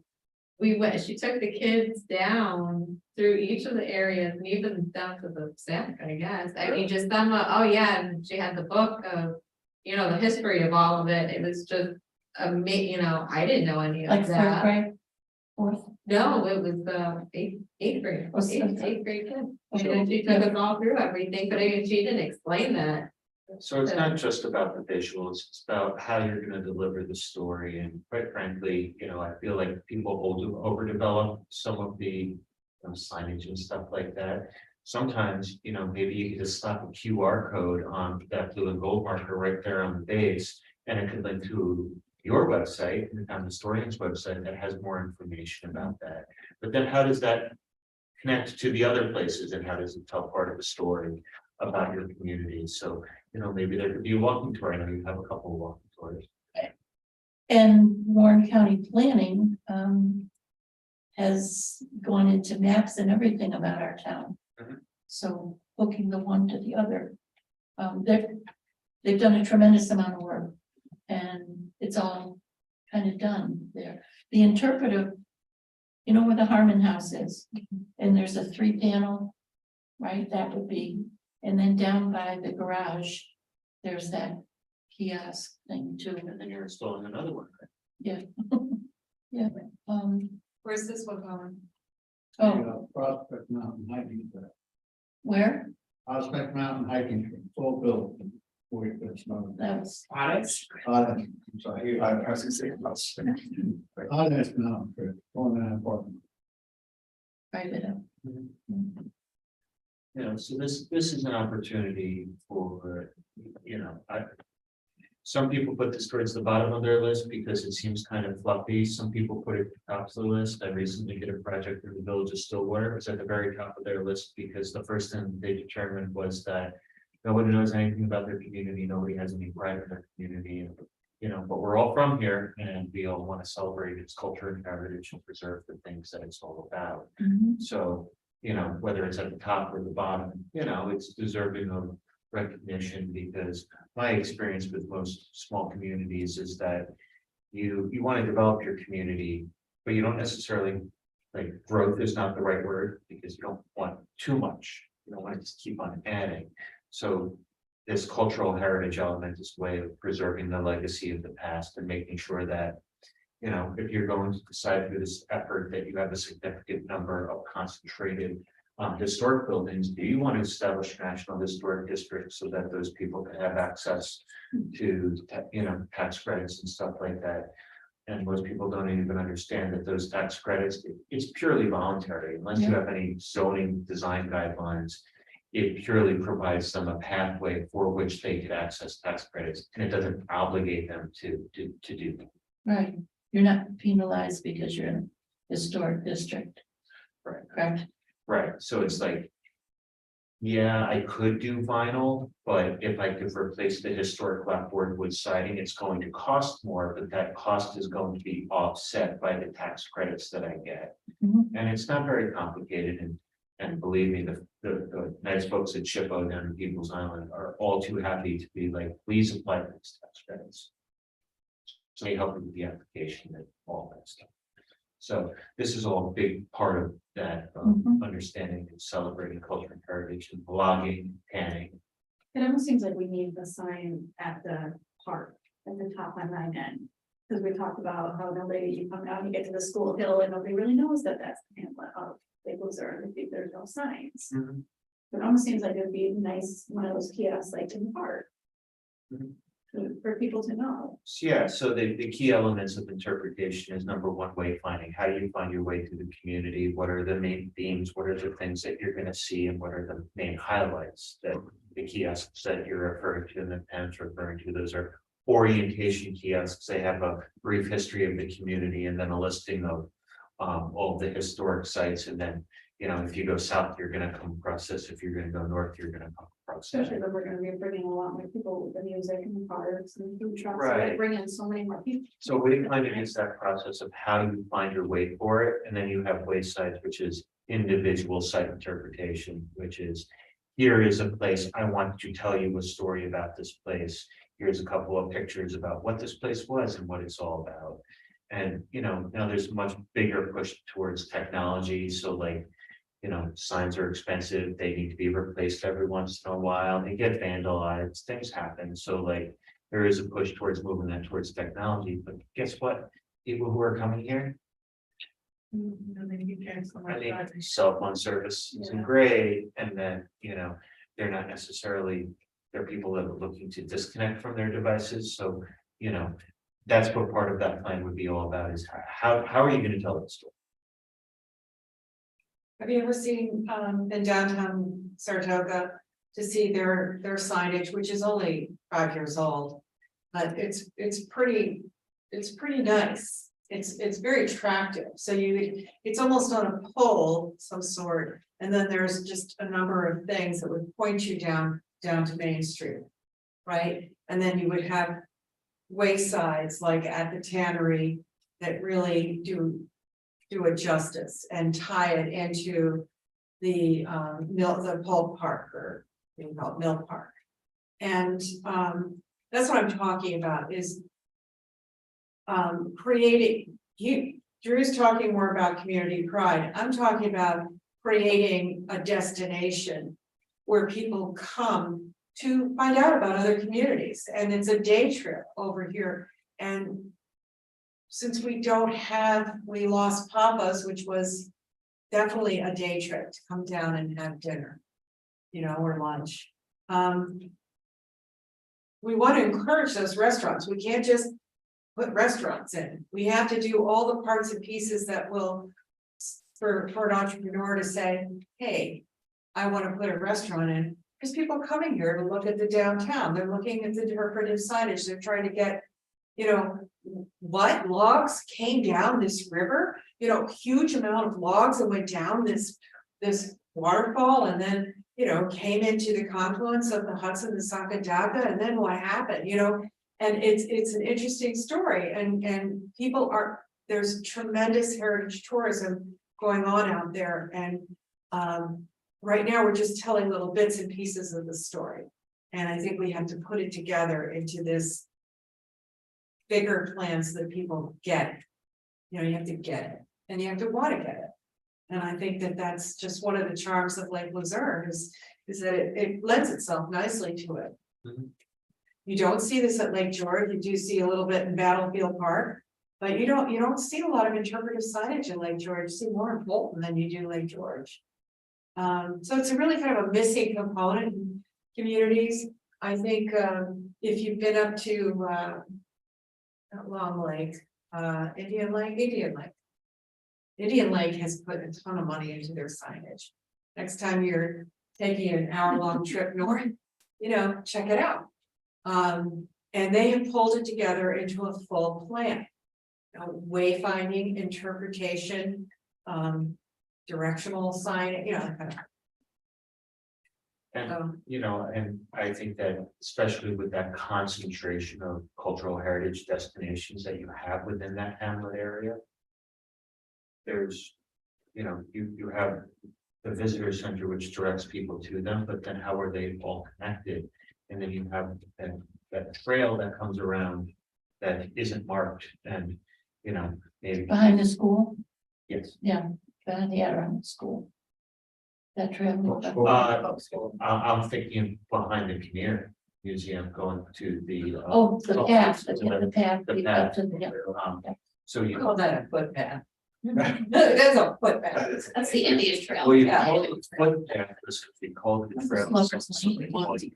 Yeah, that's right, that's right. But think of it this way, so Drew's been telling this, or I say Pam has been telling this story about, the Dude Ranch Trail, which was a scenic byway idea of go here, check out what's going on here, and then it's connected to the next place, and you check out what, and the history between the two, then you go to the next place. Think about where you are with this whole logging thing. So the logs come down the river from Warrensburg, wherever beyond, and then they come down. So they do this at Lake Luzerne. And then what happens when they go to Corinth? And then what happens when they go to Glens Falls? Well, when they go to the big boom area by the Northway Bridge. And, you know, because I did a trail through there for Moreau. And what happens when it gets to Glens Falls? And then it goes and then down into Port Edward, and what is that story? And then do you connect those stories into a road trip? Right, just like they do at Saratoga Battlefield, you go get the earphones and it's a road trip, and it tells the story as you go from each of the stops. And this is how we begin to understand it and go, oh, I get it, wow, this is cool. And then you tell your neighbor to go and take his guess. And then you get enough people that you've told a story coherently and interestingly enough. And somebody says, you know, we ought to have open a restaurant in Lake Luzerne. That's what you could hope for, right? And I'd say with this item, as long with the develop a comprehensive branding and marketing plan. These aren't always the things that you necessarily need to do in a little bubble here, like there is opportunity here to. Collaborate and, you know, thereby hopefully dividing the cost. You know, I think that's part of the idea behind First Wilderness Heritage Corridor. And they seem to have life, seem to be doing things, they have a nice new website, active. Yeah. Social media, so, you know, this might just be a push further in that direction about. Us going and addressing Warren County planning and saying, this is what the community needs is. I think we just got off track, the First Wilderness, because of the change in how the tracks were used and you know, it got jumbled because the focus was on the tracks and the little communities that dotted going north. You know, I've always wondered why we only have a sign, welcome to Lake Luzerne on this side, from like Dory. I've always wondered that. I didn't know there was some. There is one. Just gone right. That's right. Yeah, it's right. Oh, but it's not like. Well, sometimes the branch and the trees are. Across from the laundromat. I don't know.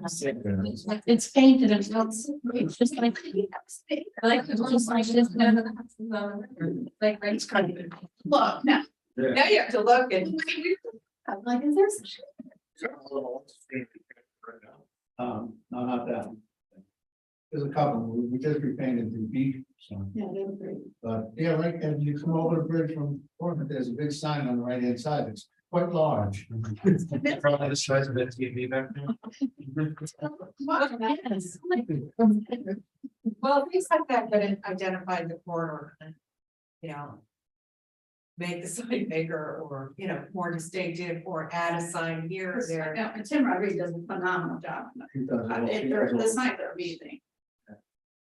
They're beautiful. People do notice signs, Oh, believe it yeah. or not, I just had him do one for me, and we took it down, and we got 2 phone calls that want to know, are we out of business? No, the sign's being painted, you know. People do see them, He does an amazing it's job. important, but you have sign ordinances in town, how big it could be. On a side note, not to get off subject, do you have any kind of business cards on you? No, I don't. I need one for the yearbook, sorry, for the school. What do you need now? I emailed the business, but I haven't heard anything back. My business? Yeah. That's so like it'd me. be in here, and The other hand. I'll find out. I'm sorry to get off subject. No, it's Yeah.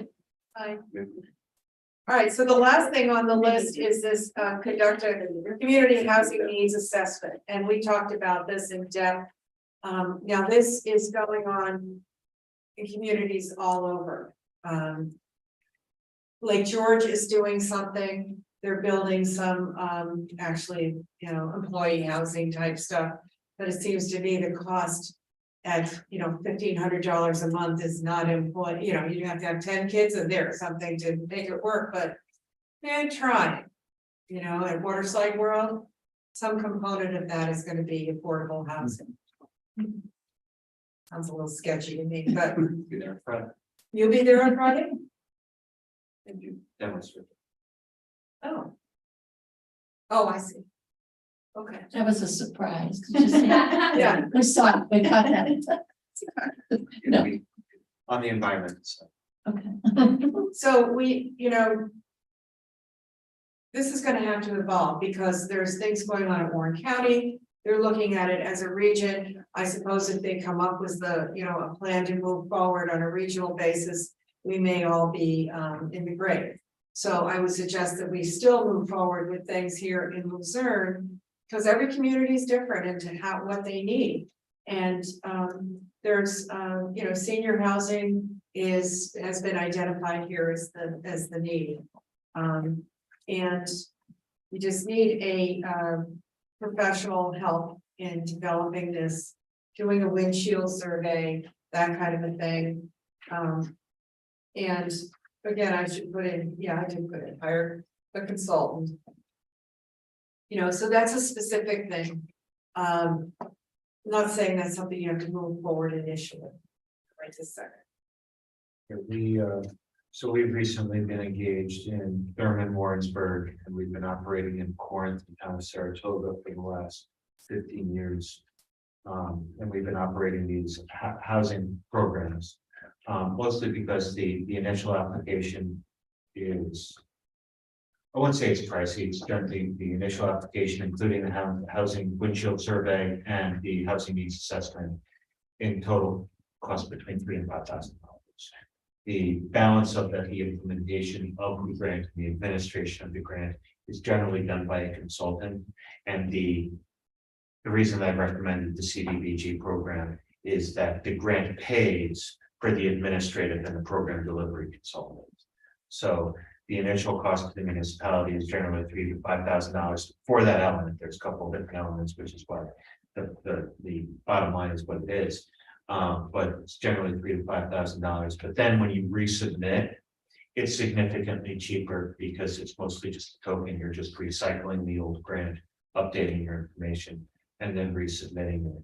So in the municipalities that have done that, resubmitting generally costs between $1,000 and $1,500. And happens on 2-year cycles, sometimes 3, depending on the market. But all of this is paid for out of the grant. The establishing the pilot program, and then identifying the opportunity. We discussed the feasibility study for senior housing here on this property. Those are going to be pretty large undertakings, because you want to develop a consultant. This is not a thing that I would do that is going to look at construction costs, and as Gene said, $250,000 per unit, 4-unit buildings. That was 3 years ago. Right, so you might be talking about $500,000 now per unit, meaning, $2 million per building. But is that even feasible if you have no running plumbing, if you have, maybe there's no public sewer, there's no public water, you have to run electricity back there. So those are all things that you take into consideration, and then you would have a development consultant say, you can target these public funds, you can access it this way. Here is a plan for putting it all together, and then you market that to a developer. That's generally how these projects take off. Complicated. Multi-steps again, to make progress with that, but there are some reasonable regional, there are regions, the region is looking at this. Warren County is really looking at it because all the communities have said, help, how do we address this? Employee housing, senior housing, young people, because of the short-term rentals, a lot of their their properties, the properties that would go to them are off the market. They're, Are you talking about property in Corinne? That's going in where the mill is that the kind of thing you're talking about for this, like the residential program? So the CDBG program is a housing rehabilitation program, generally for single family, owner occupied homes. So it's generally seniors, disabled people, young families. And there's, actually it's a working class program. You could be making $80,000-$90,000 for a family of 4 and still qualify. And it's generally meant to assist properties that have code violations, health and safety concerns. Other things that make it otherwise maybe not inhabitable, or a big thing they like to do is accessibility. A lot of seniors who need ramps in order to access their homes. They need bathroom fixtures in order to be able to live in their home unassisted. We've, created first story bedrooms and bathrooms because they can't make it up the stairs anymore. So this is a rehabilitation program for individual homeowners. Corporations can't apply, so there's no opportunity for, say, a LLC that is a Airbnb to take part in that program. Who applies to who? The municipality would apply to the New York State Office of Rental. And then they divvy the funds down to the individual homeowners. So then the municipality would hire an administrative consultant. The administrative consultant would gather applications, and then from there, they would create a scope of work that would estimate how much the total construction project would be, with the goal that you are assisting the most needy and the most dilapidated homes first. You help the person that has a roof caving in, and not the person that, maybe needs a bar in their bathroom first. So I will let you know, there are programs that currently operate in Warren County, Rebuilding Together Saratoga County based in Ballston Spa, but they operate programs, and it includes, when they write their regional grants, it's Saratoga, Warren, and Washington County. They can generally assist between 10 and 15 properties per grant. Now they've got about $6 million. It's not a small amount of money, but that might mean that maybe they could help one person in Lake Luzerne because they are also serving Whitehall.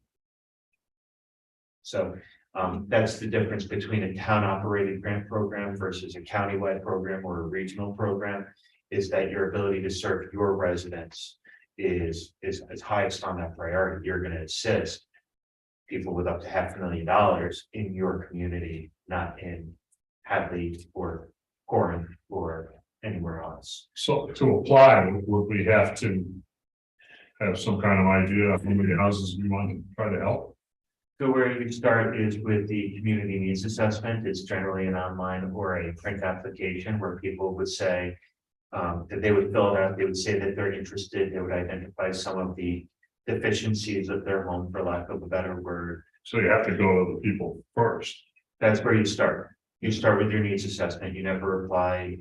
In fact, I love this grant program because they won't even let you apply unless you have at least 2 times the number of people you intend to serve. If you intend to help 10 people, you better have 20 people on a wait list before they give you $1. In this case, it's actually a very simple process. In Warrensburg, we actually did this through their Warrensburg ESD, and they did a majority of their work, and therefore that reflected the cost of grant writing. They did their own community windshield survey, which was literally walking the streets and saying, well, this house has various types of deficiencies that need to be addressed. Their roof's caving in, I can see the slope. And then the community needs assessment is just, it's an application. People are submitting pre-applications to be part of the program. And that's what establishes the need. It's a great program. Can I ask a question on that program? No, is it for people that are living there permanently right now? It's not for somebody that owns a house and rents it out. No, it needs to be owner occupied. And the nice part about this program is that this is HUD money, it's federal money, it's administered by the state, so it's that pass through. You need to serve the feds and their priorities. And but it's up to you to establish your program implementation plan. it's up to you to decide how you're going to implement that plan. So if you were to say, not only do I want it not to be to Airbnbs or short-term rentals or stuff like that, I don't necessarily want people who this is their second house. This needs to be their primary residence. I don't necessarily want to help people who, don't call this the, stuff like that. You could establish in that, in your administrative plan, which gets then attached to your grant application. Sounds like a lot of the application stuff would be boilerplate. It is all boilerplate, so we, when we are hired to be the grant writer, we generally come with template documents and then customize just parts of it to fit the individual needs. So for example, the CDBG program is a declining balanced loan. The way that it works is that if I'm going to spend $25,000 to assist your property, you can't turn around and sell it and say, cool, you just renovated my property, now move on to the next one. You actually need to commit to living into that house for a period of 5 years and to keep it in, reasonably good condition. You can discharge the declining balance loan if the person dies or there's circumstances. That's up to you guys. But the program basically operates to. That's a loan or it's a grant? So it's a loan that it's if you were to sell your home 1 year after you purchased it, the grant's going to say you need to pay back 80% of that loan because I don't. I helped you. I don't want you selling the homes. It's not a fixer-upper grant. It's not a fixer-upper grant. Although I'll flip it grant. there is a Warren County first-time homebuyers program. It's actually operated by the city of Glens Falls, but that program does extend to Lake Luzerne. So it is a declining balance loan, meaning that you never have to pay a cent in it. You need to meet the obligations of the grant itself. And you can't borrow against the increased value of the home. Can't do certain things. So it's not restrictive though, and kind of leaves the decision and enforcement completely up to the municipality, which generally means nothing happens after the renovation is done. Except a lien is placed on the home. So if they try to sell it, the title company is going to say, hey, there's a lien on this home. Yeah. You're in year 3, you need to pay 20% of this back to actually the municipality. I think there's probably quite a few homes around that can benefit from something like that. Warrensburg, we fast tracked their application. We started it in middle of June and it was due in the middle of August last year. They do change every year. They have 60 people on their wait list right now. So we're only going to be able to help about 10 in our first rounds, but as long as that first round is successful, we'll apply again. I'm sorry, who are you working with? The person in Warrensburg? Kevin. Kevin? And their EDC is the instigator of this project, which is Rich Larkin is one of What's the EDC stand for? Economic Development Committee. But also Is he on the Warrensburg has their board? own committee. They're a committee of the town, but yes. Of the what? They're a committee of the town, they're not a separate entity.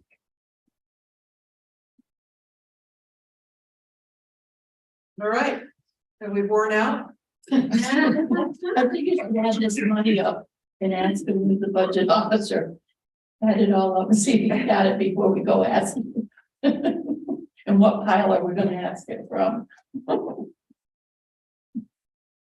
Well, like I said, a lot of it comes from grants if you choose to do it that way. Right. When zoning, the rezoning, I always recommend to, that the town fund it themselves, because honestly, it gives you that flexibility. You don't have the state going, well, did you do this? Did you do that? Gives you more flexibility to get done what you want to get done and it gives you control, that's all, gives you full control. But like I said, you can't apply for that Department of State grant until the end of July anyway. What type of consultant typically would do the zone? There's somebody like myself, who's a planner,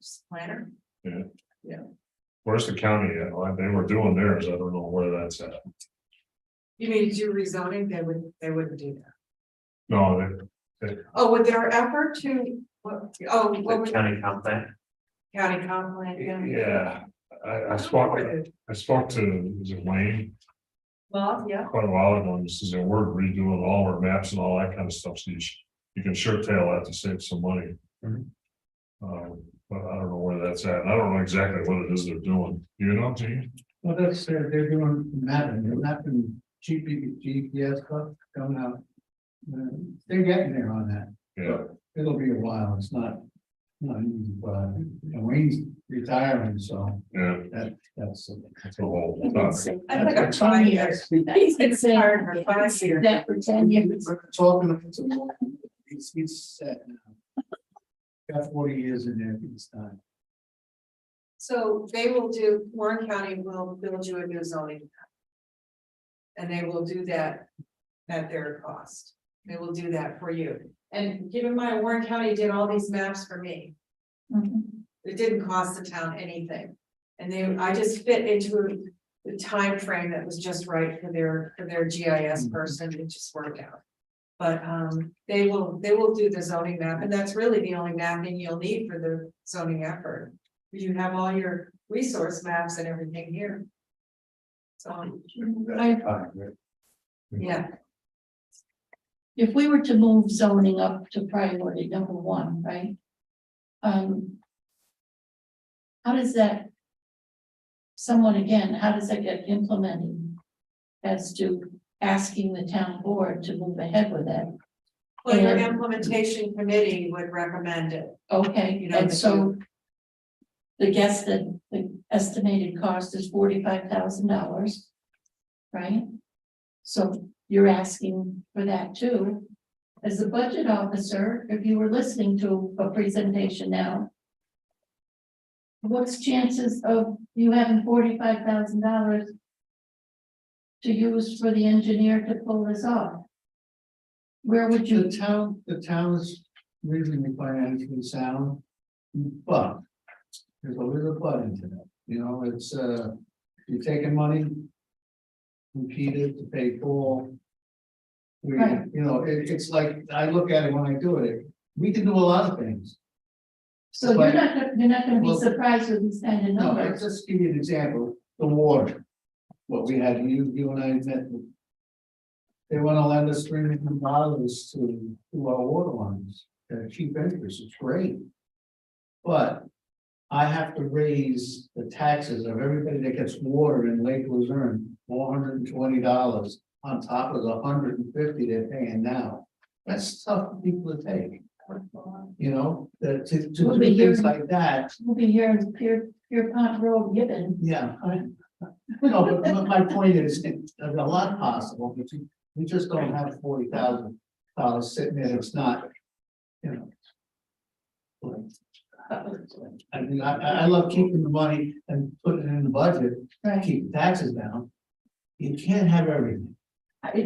But we got 9 things. Yeah, well, that's what, the last time we were here, I think we figured about 80 million we needed. It's a lot less now, but.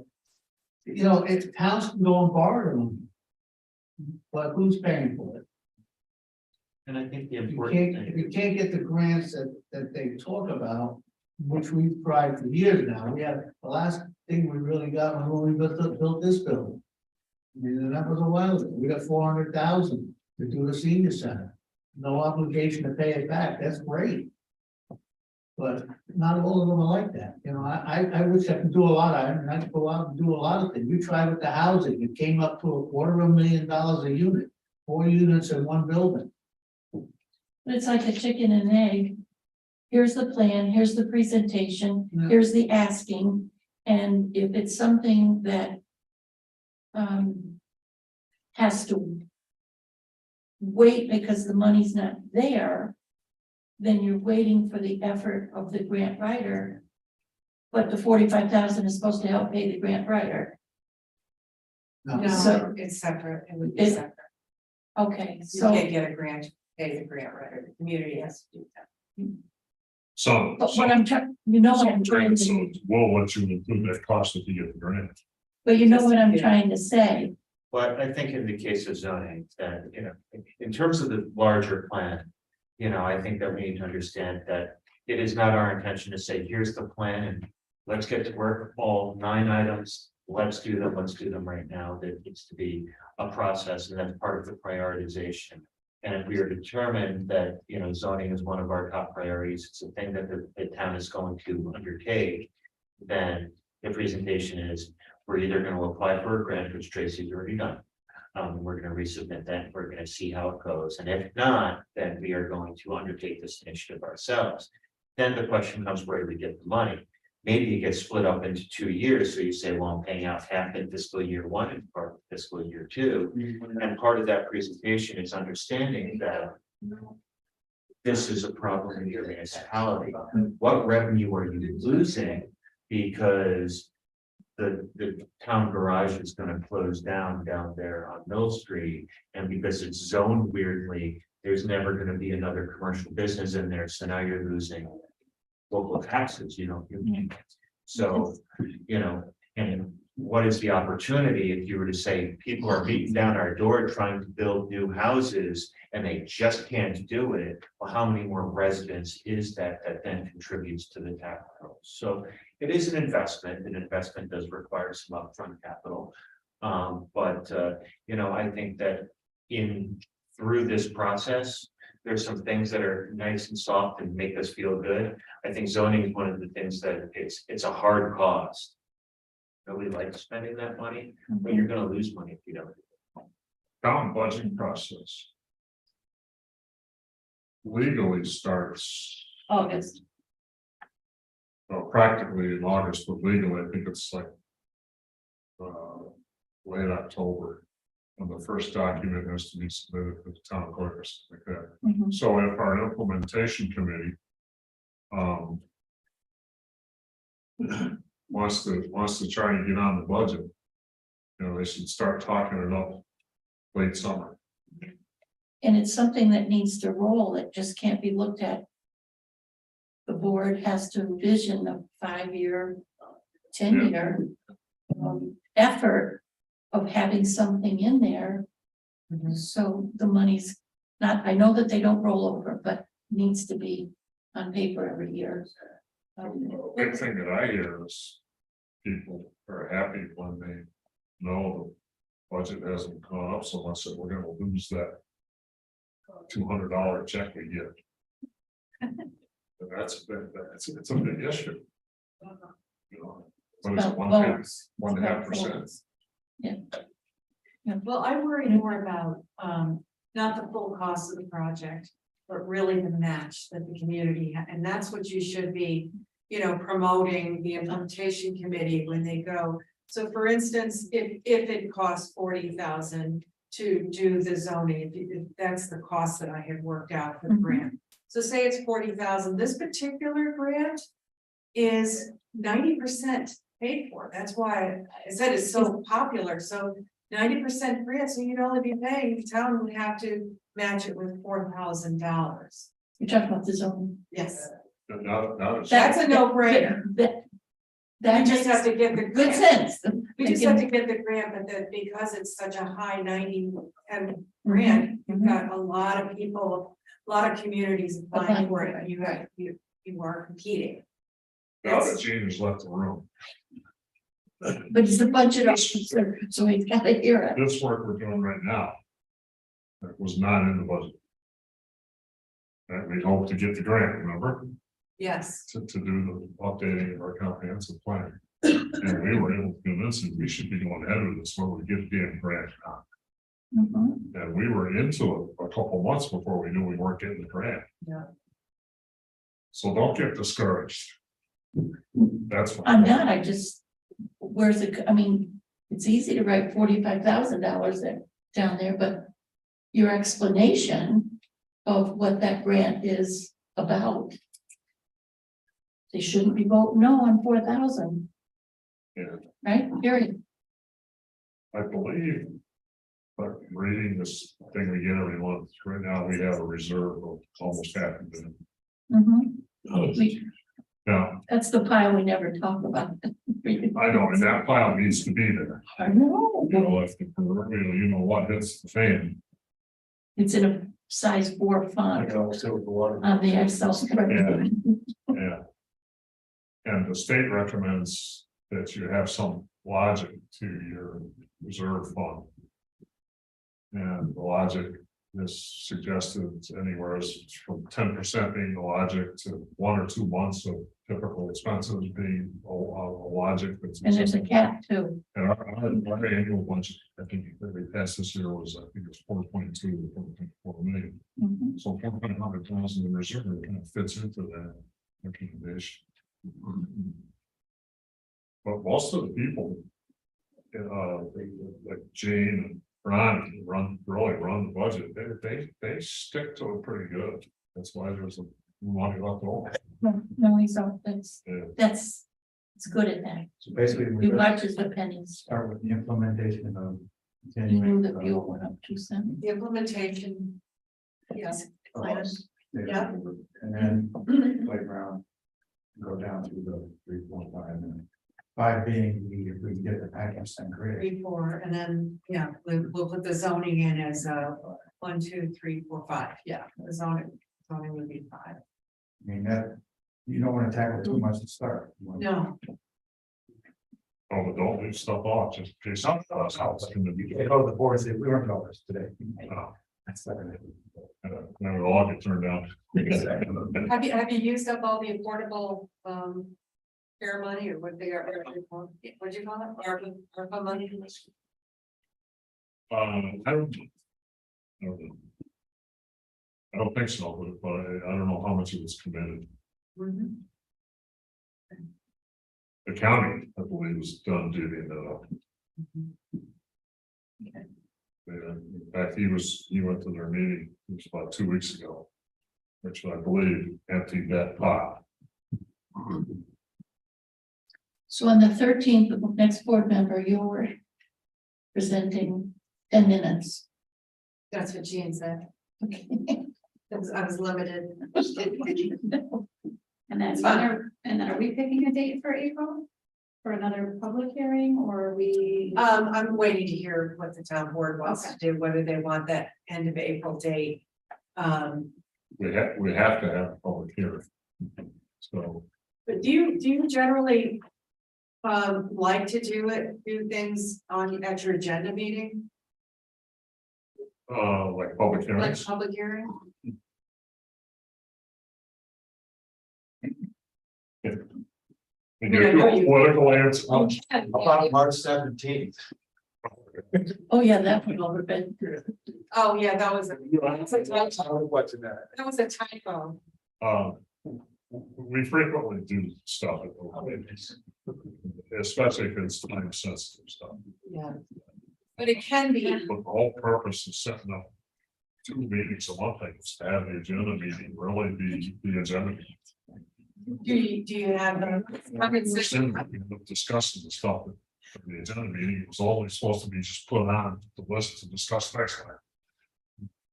Here's a question. Her presentation. In any way, is it going to require a resolution that needs to be finalized at the next meeting? No. So you don't have to think of being at the agenda. Well, Gene already bypassed that procedure. Well, what about the other And put Tracy on the agenda, which I would agree, I'm just busting on Gene for fun. But there's 4 of you on the board. The other. He actually did talk to Cynthia, I think. Yeah. Yeah, about putting me on the agenda. All right, so thank you, everybody. Thank you, everybody's. Is this our official last meeting? It is our official last meeting to end at some point. And I think we did our business here and I want to put on my official town board hat. so Thank you, guys. Somebody has to, if you go to the meeting, you're gonna have to tell the board that.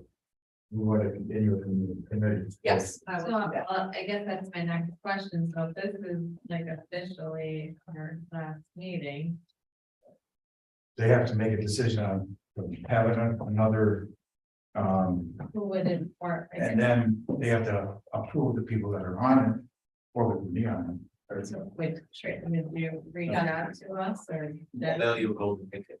Are you, I mean, I will stay on. I'm still in town. I'm doing the like management work for like Luzerne, I do the grant work, and whatever Jane needs me to do, it's kind of an open-ended thing. So I'm here, I'm not just like gonna disappear. So are you asking on the 13th? To renew the committee and implementation, are you asking Yeah. for that next move? Yes. Okay, so who's gonna survey the existing committee people? I guess she still has to. It could be me, unless the board wants to do it, it's like maybe Jim wants to do that. So you work management, you have all the. Yeah, we were talking about. Flavors? Well, I'm overweight. I'll be. Anyway, thanks for your time, appreciate it, Thank you. it's real. Whatever it is, sorry. We need somebody to go to the board, which you're on the board.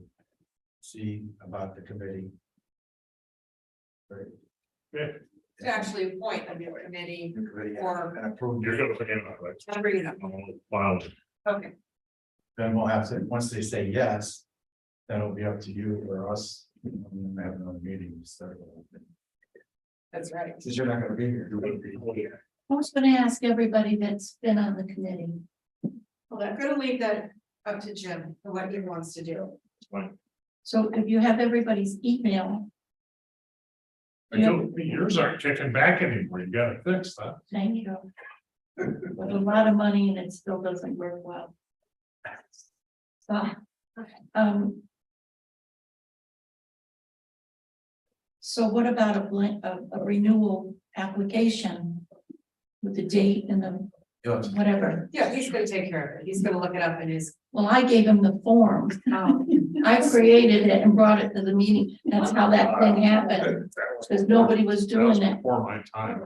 Right, I have the original. If we get. This is just my opinion, okay? If this committee's too big. You don't get anything done, okay? If we get 3 or 4 people from our existing committee to sign up. For this new committee, I don't think we need to go any further. Which means I wouldn't need a forum. You wanna be on it. I don't have a problem. Okay, staying I'm just a through. little bit more formal than that. Sometimes. And that's how we started in the beginning. We're a bit more formal. We had a president, we had a secretary, we had a treasurer, because we had a commission. Oh, Yeah, I'd like to stand. Yeah. and that went Yeah, what happened to the, who's the president? Mrs. Conway. Conway, when we first started. Does Mrs. anybody Conway. on the Zoom have President. anything they wanted to add before we close? And, So Patricia's the only one. Taking credit. No. Thank you, Patricia. Thank you very much. So. Thank you for everything that you've done. of this Welcome. committee. Was. Yep. And Steve, who sat next to me, was secretary taking notes of the meetings. And we had a treasurer, we had 4 officers because we were gonna be a commission with money. And that went. I guess it went sideways. Anyway, that's Okay, why, then. that's why they formed, that's why, Anybody else? that was why the form, so everybody Oh, else would know who was on the committee. So you'll send out an email after the board meeting. Mr. And say Curry's who's the gonna only say one it. that stayed. Jim was saying that maybe we should put it on. It was 15. Well, we have a dozen or maybe 5. That's just the problem. But we did, Bottom, 7. it doesn't matter now because we weren't following Robert's rules of order. kind of am I? Yeah, we had a quorum. We started out then. Show that that's fine. Yeah. I'm gonna show it. That's what Then that it's is. down. After I agree. all right. the changes. Oh, that'd be a Well, lot better. Yes, They might be away. okay. All right. I'd say if it's the last meeting, anybody who'd like to have a hot fudge sundae at Stewart's, we need to hurry and I'll trade. It's the only way. It's all I got. I want one. All night, I think, sugar. Well, then. Thanks. Thank you.